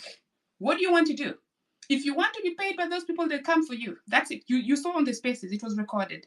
Hillary, I'll be real kindly close closing remarks and then we close. Thank you so much, Maj. That was very, very well put. And another point of correction, if you're not here when we began, this is a disclaimer. Dr. Miguna Miguna is not the head of the Gen Zs and is not stealing any show. He was only here as a senior counsel trying to give directives onto when people were asking what next because we got to the parliament. So anybody that was not here and you had that narrative being shared anywhere else, it's a disclaimer. He's not here for that and he's still on the speaker panel. He'll affirm that for you. And wherever you are, whatever you're doing, history will judge you. If you're not with the team, don't send a wrong narrative. If you are sanitizing yourself to be able to fit back into the Gen Z system, sanitize yourself as an individual, but don't sell a narrative that is not there. Because the first narrative we had was about tribe. It was killed. The second narrative we had, it was being funded. It was killed. The third narrative we had, it was the political affiliation. It was killed. It's none of those ones. So this narrative that you brought for, it was about the KDF, which also never saw the head of light. Another narrative that is now being shared is Miguna Miguna and Giraigo. Those people are not the leaders of the Gen Zs. The Gen Zs and the millennials, they don't have a leader. So if you want to sanitize yourself to fit back into the relevant narrative, fit back yourself as an individual and let's work as a team, because this is not Kenya for Maj, it's not Kenya for Be Real, it's not Kenya for Bob, it's Kenya for all of us. And if you're not in Kenya, you have people back at home and this thing affects you directly or indirectly. So if you're not seeing what is being brought, and today you saw what was happening in the Senate, then you can actually wake up from the slumberland and actually feel the need of the people for a change of governance. All we're crying for is a change of governance. People are suffering. We're going to an era whereby it's going to be the haves and the have-nots. How long are we going to sell that kind of a narrative? And then you can sit comfortably and talk that talk, and yet you know what has been affecting Kenya. They kill the medical system and then they open private hospitals. Who's going to afford that? They kill the public schools and they open private schools for themselves. So how long are we going to run that? So whatever we are voting for, whatever we are fighting for, whatever we are crying for as a nation, as a country, is good governance. We have a lot of spillage of wastage of funds. We have a lot of spillage of projects that are not done, and yet they're documented that they are done. Nobody is accountable for that. Accountability is key, even in your own organizations. Accountability is key. We have managers, we have directors. So if we are selling a narrative that is not in coincide with whatever is happening, kindly just sit back and watch the people who can walk the talk, walk it through. It was a pleasure hosting this space. I thank everyone that was able to be on the space today. May God bless you, Doctor. We really appreciate your wisdom in the space, and we thank you very much to accept the second invite. And we hope going forward you're still with us. And anybody that is You're here, welcome. God bless You're you. welcome. Thank you very much. God bless you so much, Hillary. God bless you and everyone else. Tomorrow we meet. And those that are in my area, you know yourselves, I have water. I'm offering water. That's all I can give the Gen Zs. So if you're there and you think that somebody is sponsoring, if you're there and you want to water down what they've been doing, that's the call that you've been given. Let the people who have the right call, let them follow that call. God bless you, everyone. Hillary, take it back. Maj, if he's not there, because he was a bit held, guys. Sorry, Hillary was held, but it was already scheduled. But you took it through, and we appreciate you for being here. God bless you, everyone. Thank you so much. Thanks, Burial. I just tried to text Hillary, and it seems like he's indeed really held up. So let me just try to text him again. But I think now I can see Hannah. We can give Hannah the chance as we try to get Hillary to come on board and close the space. It's really late on this end. We also want to just continue with other things. Hannah, over to you. Very much. Hillary, I don't know if you can hear me. Maj, thank you. Be real. To be honest, I don't know. Only a blind person would not see how much the regime is trying to shut people down. We've been having problems. I have been having problems coming onto the platform. I am on the platform. I'm dropped down, etc., etc. Now they cannot shut these voices down. Let's get that one thing clear. Thanks again, Marge. I know you're closing. They've fiddled with everybody. Whoever has a voice, whoever wants to give people voice, they've tried to fiddle with it. Now, let's not take this to be lightly. My only message to people on the platform is do not open your DM if you're sent any link, unless it's somebody that you know, because that way is how they send you a bag. And then you're unable to voice, you're unable to add your voice into the movement that is going on. People on their social media, on this platform, actually on X, they send you links on your DM, and that messes everything up. These sideshows, people are actually pushing a lot of different narratives. Please do not concentrate on them. They're just sideshows. That's all it is. It's a sideshow. They would try and divide the voices on many different platforms, as we've seen here on X, telling people there is no demonstrations tomorrow. We should call for a leader. We should, all this, you should not concentrate on it. There is no leader. We've agreed on that. The other thing is, I think this regime is concentrating mainly Mombasa, Nairobi, and 2-3 other towns where they're trying really to unleash the goons to the public. I actually want to give a shout out to Isiolo. They've managed to catch somebody on Tuesday who red-handed, and they've marched him to the police station with a jargon and matches, kibiriti, that wanted to light fire on one of their county government offices. So congratulations to them. And this is what it's needed, vigilant. You have to be vigilant. I have seen a lot of young people grouping, giving each other instructions on when they're going to their to the demos. And this is be small groups, be in a group. I cannot emphasize enough on everything that Dr. said here, Marge, Be Real, and everybody who contributed. But there is one thing that I really want to emphasize on. Forget about these sideshows. They're there to confuse people. And as many people who can come out in numbers, remember, our strength is in our numbers. So please, and a lot of people would, a lot of people would be attacked. A lot of people would be name tarnished. But remember, everybody that is speaking here on these platforms, you don't take everything what you hear. Take it with a pinch of salt, because there are people who want to confuse the narrative, want to confuse the message.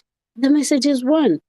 This concentration on what is next, how can we remove this, how can we do that? No, the message is one.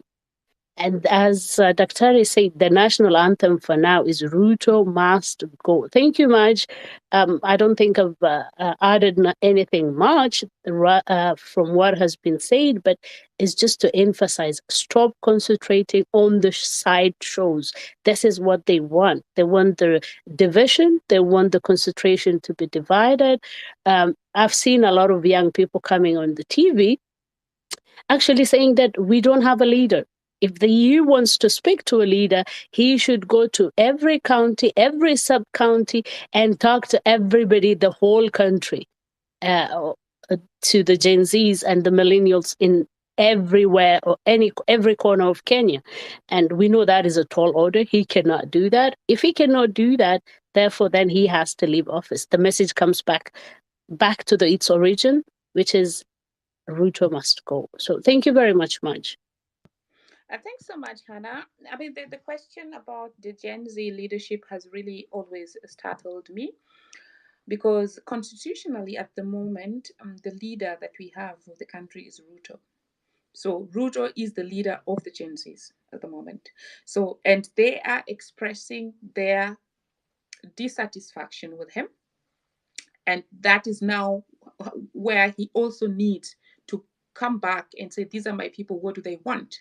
So the question about the Gen Z leaders, I think we should stop. We're making ourselves very ridiculous, because there's already one leader according to the constitution, and that leader should just listen to the people that are talking to him.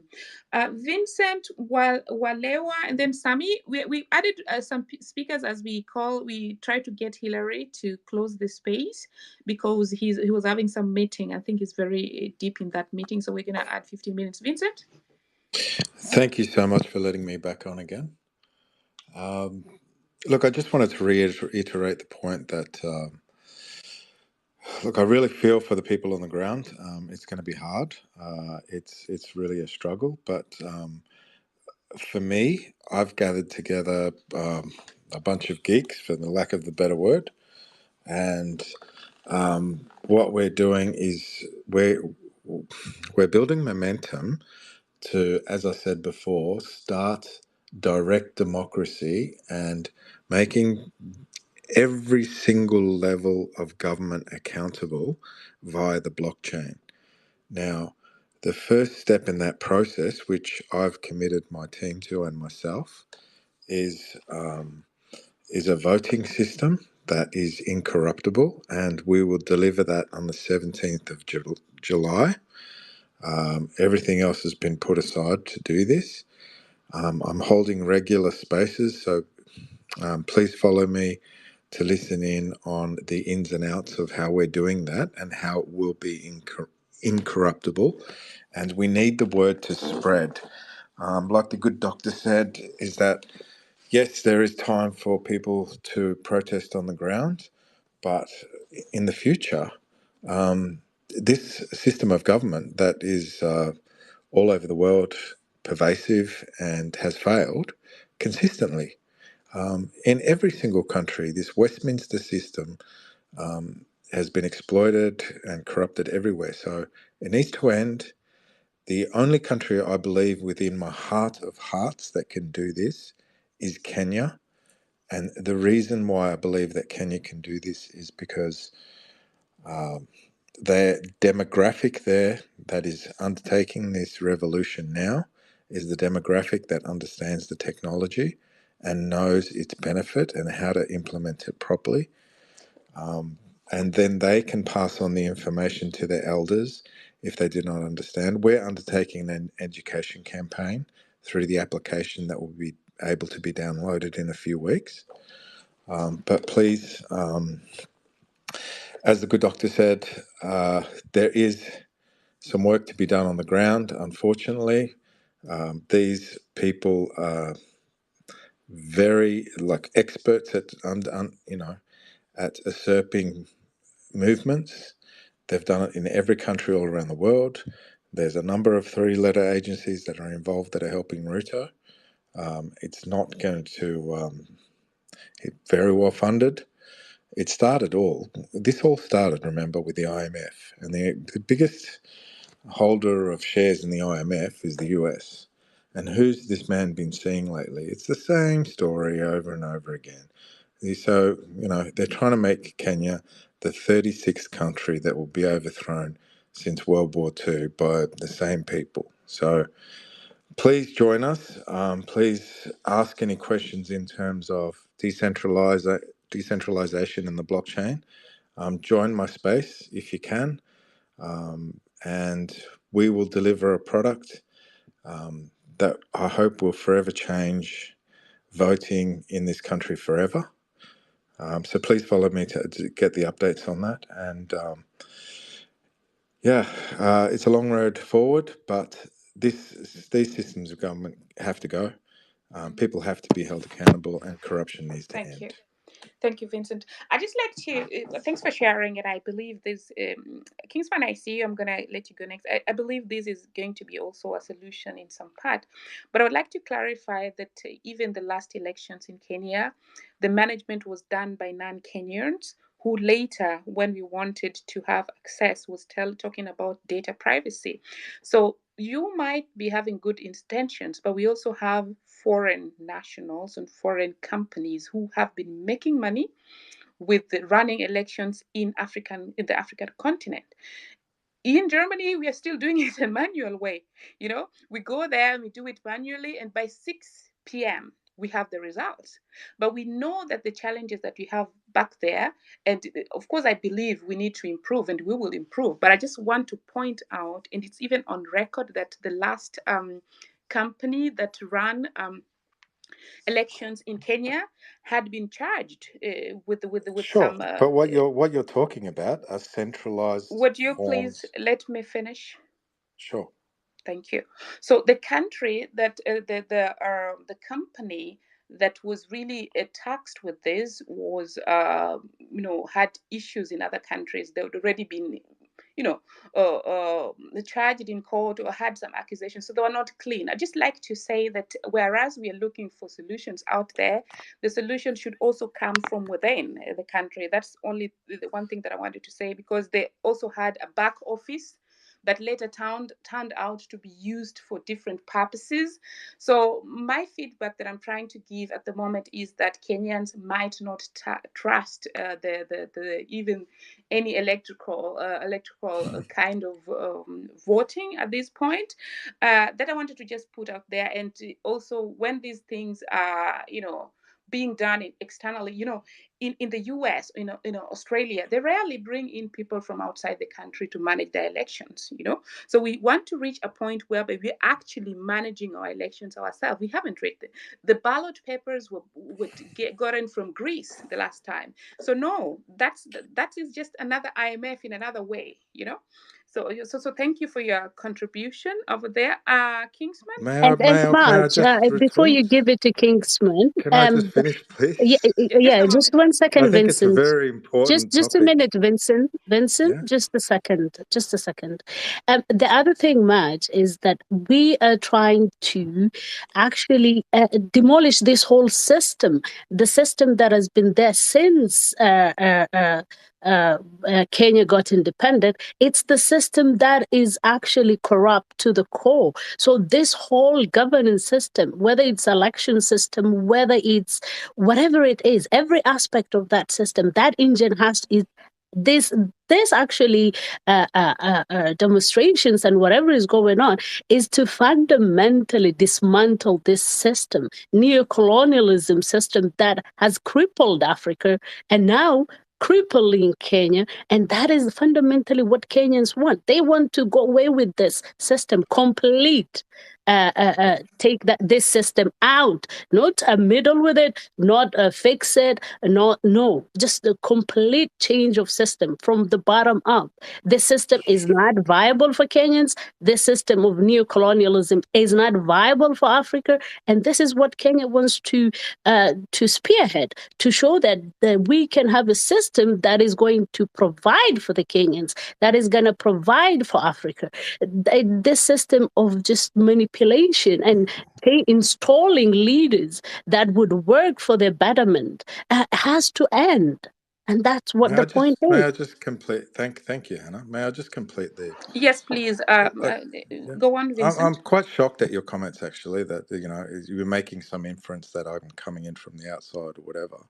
Blockchain technology is completely 100% transparent in terms of the fact that what we're building is open source, and I have made a call to all Kenyan developers to monitor exactly what we're building and to have a look at every single line of code in terms of what we're doing.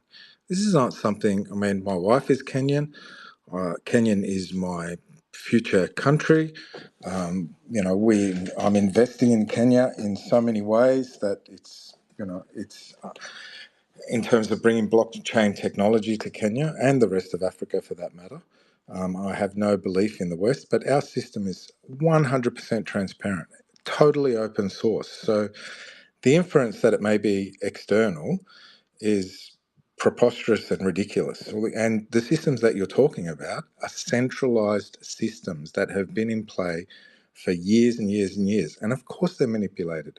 Henceforth, this is why we want to bring blockchain technology to the forum whereby people can, it's incorruptible, it has never failed, and they are terrified.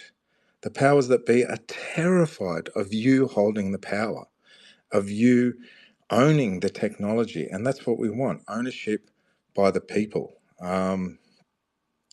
So look, I understand the thoughts. This is some of the things that we need to work through and discuss and give an education piece on. But Yeah. it is not centralized. It is totally open source, totally transparent. And the people internally in Kenya are more than capable of going through the system and finding it out. And they have, and they've been involved at every single point of the discussion in terms of building this. Okay, thank you so much, Vincent. I'd like to just remind you that elections in every country of the world is a matter of national security and a matter of also the constitution. And this is the reason why we're talking about even when are we going. Could you kindly mute your mic, Vincent? That is why we're even talking about when to reconstitute the IEBC. It's not something that can be put out there for businessmen, people coming to take. So even if a country in any part of the world would make a decision to outsource this process to an external company, there are laid out rules to be done. So the citizens that you say will transparently look at it and everything, I just want to really make it clear that this is the constitution we are talking about, and and the standards that apply in every other country should apply also in Kenya. So we want to see this system also working in the US or wherever you are. We're not into still being sold things like let's develop here. We want to develop, but when it comes to national security and constitution, we just want to be clear that. And the feedback that I'm giving you is something that really happened. You can look it up, and it's not like I'm trying to talk down what you're explaining. I'm just trying to get my concerns out there. Yes, the continent needs a lot of input. The continent has very competent people, has a younger generation, but let's have really clear structures, because when you go there, and even if your what is it called, your process is clean, the corruption, people are going to want you to pay something, and then next time another government comes in, there's another one, and things like that. And so we're really just having a reset. And my feedback was that at least the last election, there are things that we saw. So this is not meant to to look down upon what you're saying. Thanks for joining us. Kinsman, over to you. Thank you, Mark, for the chance. Vincent, I just want to make you maybe make a brief a rebuttal on whatever you've said. I think whatever you're saying, it's noble, it's a good idea. But for me, if you ask me, you are presenting a noble idea whose time has not come. It's like going to a burial and then selling a wedding gown to the bereaved. So the position where we are in as a country, we are not at that time where we can start discussing about which system works for us, which system does not. Our problem as a country is about the political positions giving people opportunities that are not practical and are not fair enough for each and every other person to compete in. So even if you say that your system is incorruptible, it can be incorruptible in terms of operations, but the people who are getting into your systems are corrupt. So in Kenya, we do not have a problem of, I can even say we do not even have a problem of elections process. We have a problem of whereby the people that we elect into these positions of power are people that have been here for the last 40, 50 years. So why is that so? It is so because of the opportunities that come along you being in those political positions. And the narrative in the country is like the citizens, the electorals, the electorals, and then the Kenyans at large are tired of being being part of this whole ecosystem whereby doomed if you do, doomed if you don't. So my sentiments goes back to what Maja said, and also to what Hannah said. So to that, I think for now we are putting the cart before the horse. So hold that thought. In the near future, we'll hold this space. I'm sure you will be invited, or you can come in, and then now we do not. In life, no idea is a bad idea. It's only that they say that um, you cannot get rid of an idea whose time has come. But I think where we are at the moment, it is not the time for that kind of an idea. So back to our conversation. My rally call, or my last message, will be to our current sitting president, Dr. Ruto. My sentiment will be like, he shouldn't feel like there is anyone who is intimidating him, because most of us here are good students of history, and we remember back in 2007, he was 2008 now, after the election of 2007, he was at the forefront of calling then President Kibaki to step aside and accept the results of the election at that time, because the mood in the country was like Kibaki had not won. And Ruto was at the forefront of calling Kibaki to resign, no, to step aside and let whoever that candidate was at that time to take over power. That is the former Prime Minister Raila Odinga. So Ruto's peoples and his cronies and his bloggers, the nice people that he has put into this space, they shouldn't feel like we are intimidating his hold of power or his regime. We are just doing what some of us are his proteges and students, and some of us are also students of history, whereby when we feel like something is not right, then we call it off.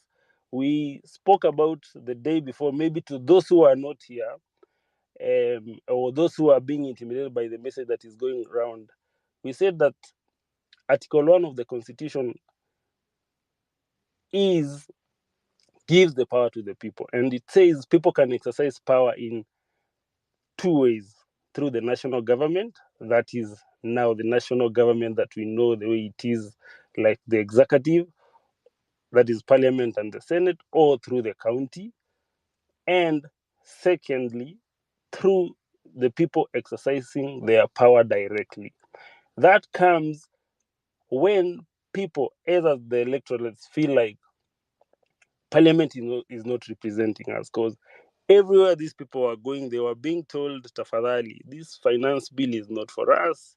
It's not speaking the language that is in the street. It is not resonating with the population, or with the Kenyan people, but they didn't listen to us, because that is the only way we can speak to power. And we felt at that point that these people were not hearing us. Then the people have decided to exercise their right of governance directly, that is through demonstrations, and which we've overemphasized that these demonstrations are peaceful. And at the end of the day, there is a goal that we want to achieve, that we are saying, boss, we employed you, we gave you power, we gave you a mandate, which you failed. These were your JDs, these were your KPIs. You have not even met half of it. So we are saying, at the moment, please step aside, and then we decide our form of governance. So this discourse continues. Discord continues the day after, tomorrow, on Sunday or Monday or next week. We will keep on doing what we are doing, and guys, don't give up. Let's stay true to the course. Those that will be on the street tomorrow, ensure that it is as peaceful as it is. Birila say that she'll be where you always find her, with a lot of bottles of water. Please pass through there. Be peaceful. Maintain law and order. Don't fall into their traps, which is maybe engage in violence, as Dr. Aria said. Let's remain as peaceful as possible. If there are people that you are seeing are trying maybe to loot, as we said the day before, if you are in a group, please pick that person up time somewhere. If there's a police that is nearby, call him, and then they can be taken up by now the authorities. Otherwise, guys, thank you. I see Hillary, you are back. You can maybe have your last remarks, and then we close the group. Thank you. Hi, Larry. Hi, Maja, Because how are you doing? oh my gosh, I'm fine. Your meeting was extensive. So I'm oh my sorry. gosh. So now because Yes. we actually gave people time because we were still waiting for you to get into the meeting. I Okay. would request that you allow them to have 2 minutes each before you close. All right. So, what do you think? Can we close it at the top of the hour? Yes. All right, guys. You have 24 Yeah, that's minutes to fine. 24 minutes to go. So, yeah, that's okay, Maj. Okay. Thank you so much. Go ahead. You're welcome. Yeah, Joe, then Dolo, then Eda. All right. Thank you, Marge. Thank you, Hillary. Thank you, everyone on the speaker panel and everyone that's listening. I want to start at the top like an old school preacher and say that in the latter days I will pour out my spirit upon all people, and your sons and daughters will prophesy, your young men will see visions. This is really what's happening in Kenya, that the Spirit of God is moving upon the country and is speaking through our sons and daughters. We've had a church that has gone rogue. We've had our leaders who are in bed, or the politicians are in bed with the church, but we are having a restoration. Um, so I want to encourage all those guys out there who are voicing out their protests against the government, against injustice, against all those unconstitutional appointments, that you guys are doing the work of God, that the voice of the people is the voice of God, whether it's expressed through the ballot or it's just expressed through their normal voices. In fact, the scripture says that from the mouth of babes unto the heart of God. Continue doing it. Continue persisting. Do not relent. Do not give them space. They are actually against. They are doing things against the will of God by oppressing Him. So you have the will. You also have the backing of the Almighty behind you. So continue, keep on the fight. I want to honor those of us, or those amongst us who have been killed by this government. Um, they have done us an honor. It is because of them that we exist, that we live, that we are going to enjoy our freedom, and we will not let them down. We will fight this thing. We will push this thing to the end. We will make sure that we get the results that they were fighting for. I want to encourage you guys to keep on. It's a battle. If we win a few battles, we will eventually win the war. So keep on fighting. It's not a one day or one stage event. It's not a sprint. It's a marathon, and you know Kenyans are marathoners. So keep your strength. Get ready for the final sprint. Build your strength, and we make sure that we win this thing. They started by calling our kids cool kids. Then they migrated on and started calling them terrorists and goons. And nowadays their language has changed to sons and daughters. And I want to focus that sons and daughters. Who orders the police to shoot and kill their sons and daughters? Only a terroristic government orders the cops to shoot, to kill their sons and daughters. So do not buy all their retreat. It's a tactical retreat.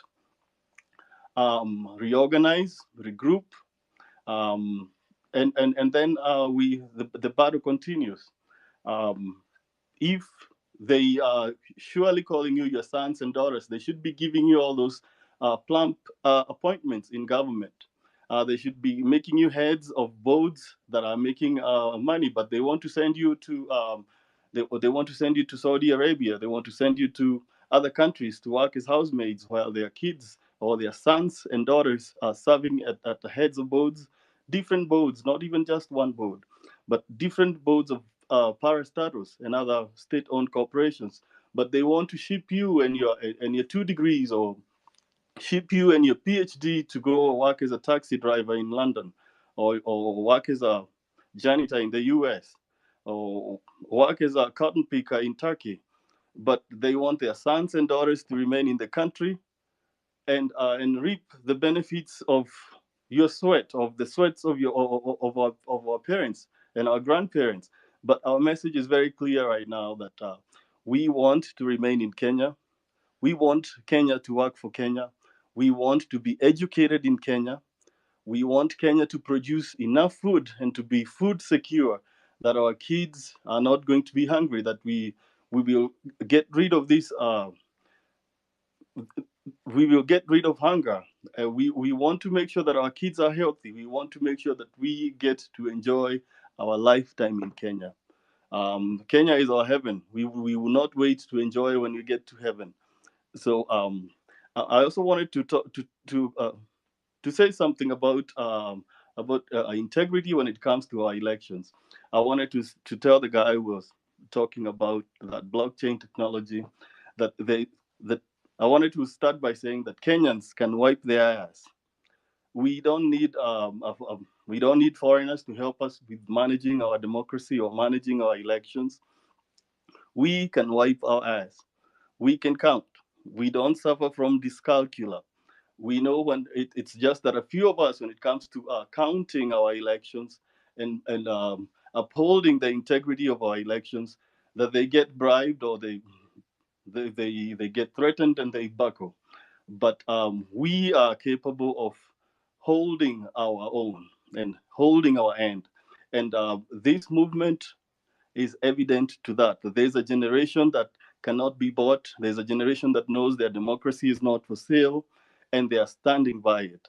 And I want to encourage them to keep on fighting, keep on keeping on. Thank you. Thanks, Joe. Ndolo, please. Yeah. Thank you, Maj. Thank you, Hillary. Wonderful conversation there. I hope you can get me. Can you get me clearly? Yeah, yes, we can. All right. Thank you. No matter what we do with demonstration, we know that Kenya is our home. So let nobody threaten us with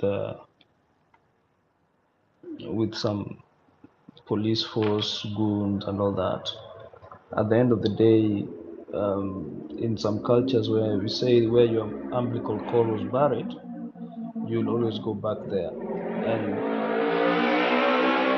apologies,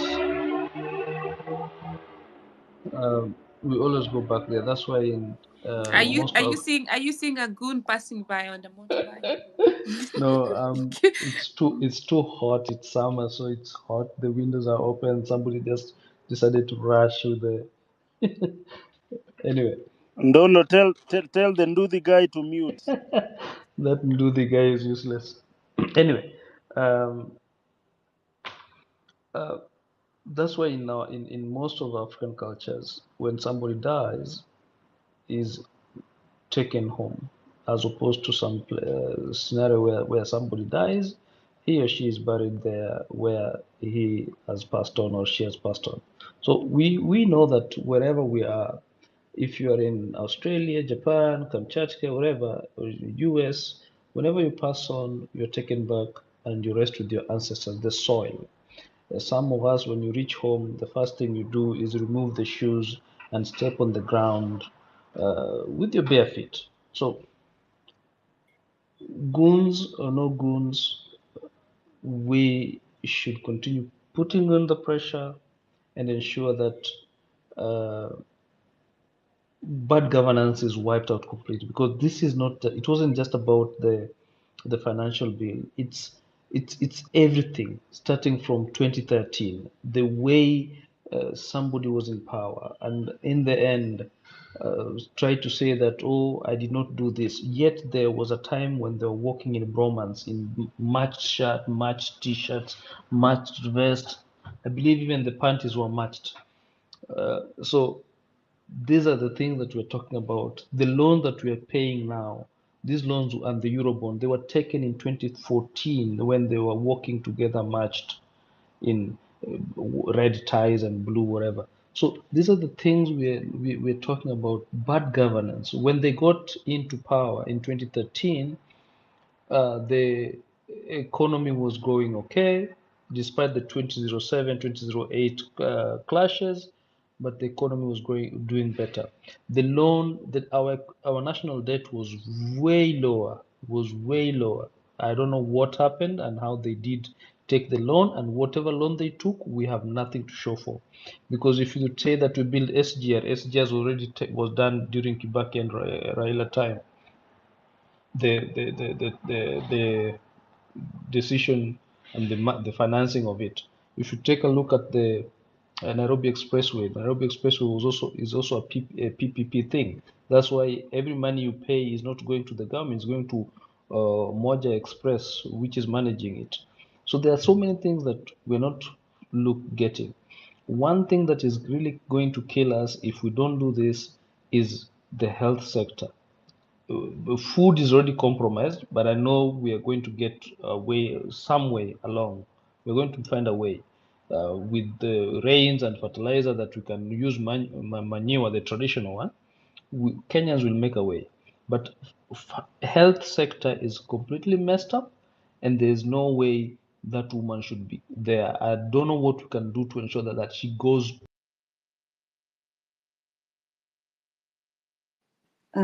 I think we Madge, lost Lolo. Yes. So now, as can you hear anybody? I can hear you. I think we lost Ndolo. So could you I think Joe has spoken and Ndolo, I think we lost him. Kingsman spoke. Yeah. Did Walewa speak? So You give Walewa 1 and minute. then Hillary closes. Yes. Yeah, kindly, so that it close. Walewa? Walewa? Okay, I think Walewa is far from the mic. Hillary, Joe, you're done, yeah? Yeah, Joe was done. And Kingsman, you're done. Yes, yes. So Hillary closes. Fine. So Hillary, take the mic.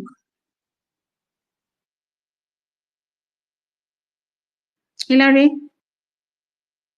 Okay. Yes, Biril and yes, go on. and Yeah. Marge, Kingsman, we really appreciate everybody and we salute you all the time, guys. I know we closed the space when we're still 7,000, but we've been here more than 4 hours, almost 5 hours. We want to appreciate you, and we told you that this conversation, it is just a starting point. We'll keep it going almost every day or after one day. We have a conversation going forward, different speakers and everything.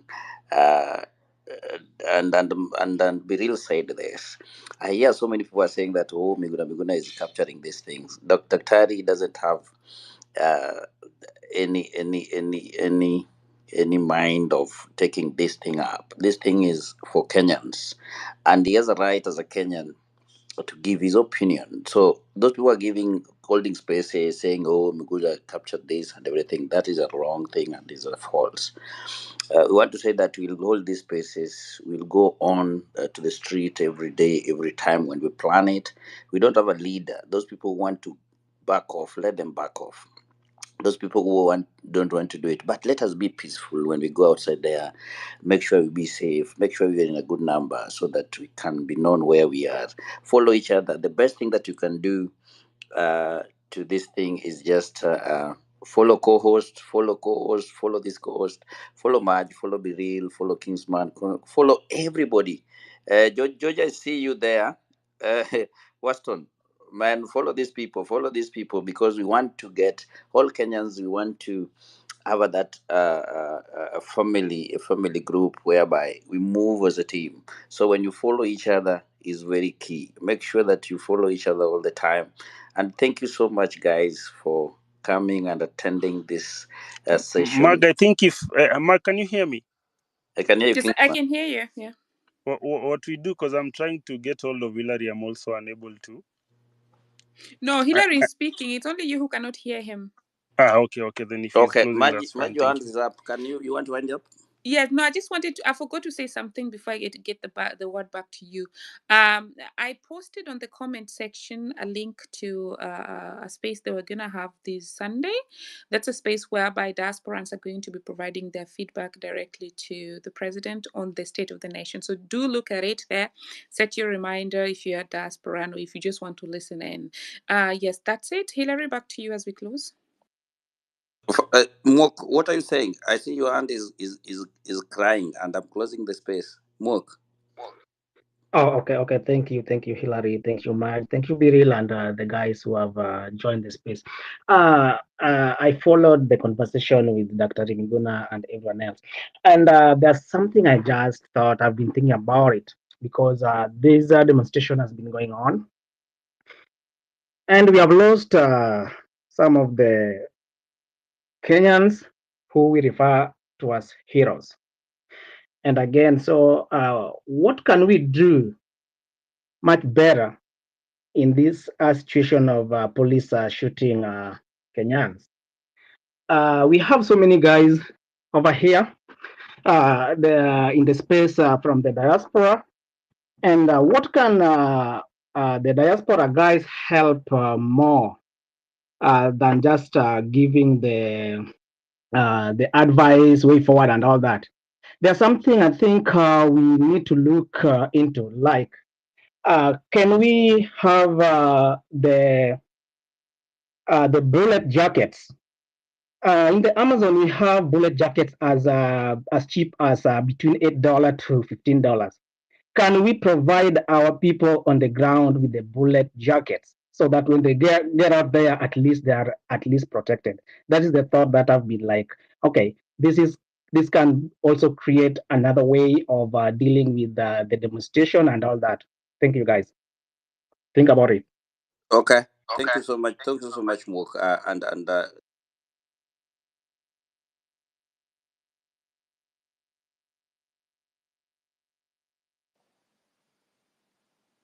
Hillary, I cannot hear you. Can you hear me?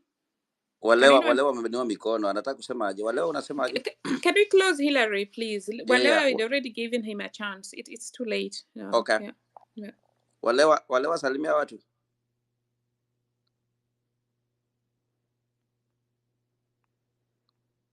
Okay, guys, thank you so much again. Keep it live all the time, and we will notify you when we have another space. There's a diaspora space coming on, and Madge is hosting that. Keep on and be at time, and we want to appreciate everybody that's come to this space. But keep peace as much as we can. Let us be safe. Let us be in a group. Let us know where the other person is. Following each other is very important all the time. We'll keep this one alive all the time. We'll notify you when the other space is coming in. But we really humble for you coming and also sharing your views of what we can do to make our country to be secure. Thank you so much. Have a wonderful night. I see it is now 11 p.m. It is now 11 p.m. here, guys. No matter your time, check your time, but you want to sleep, then tomorrow we're on the road. Thank you so much, guys. Then see you again tomorrow. Thank you.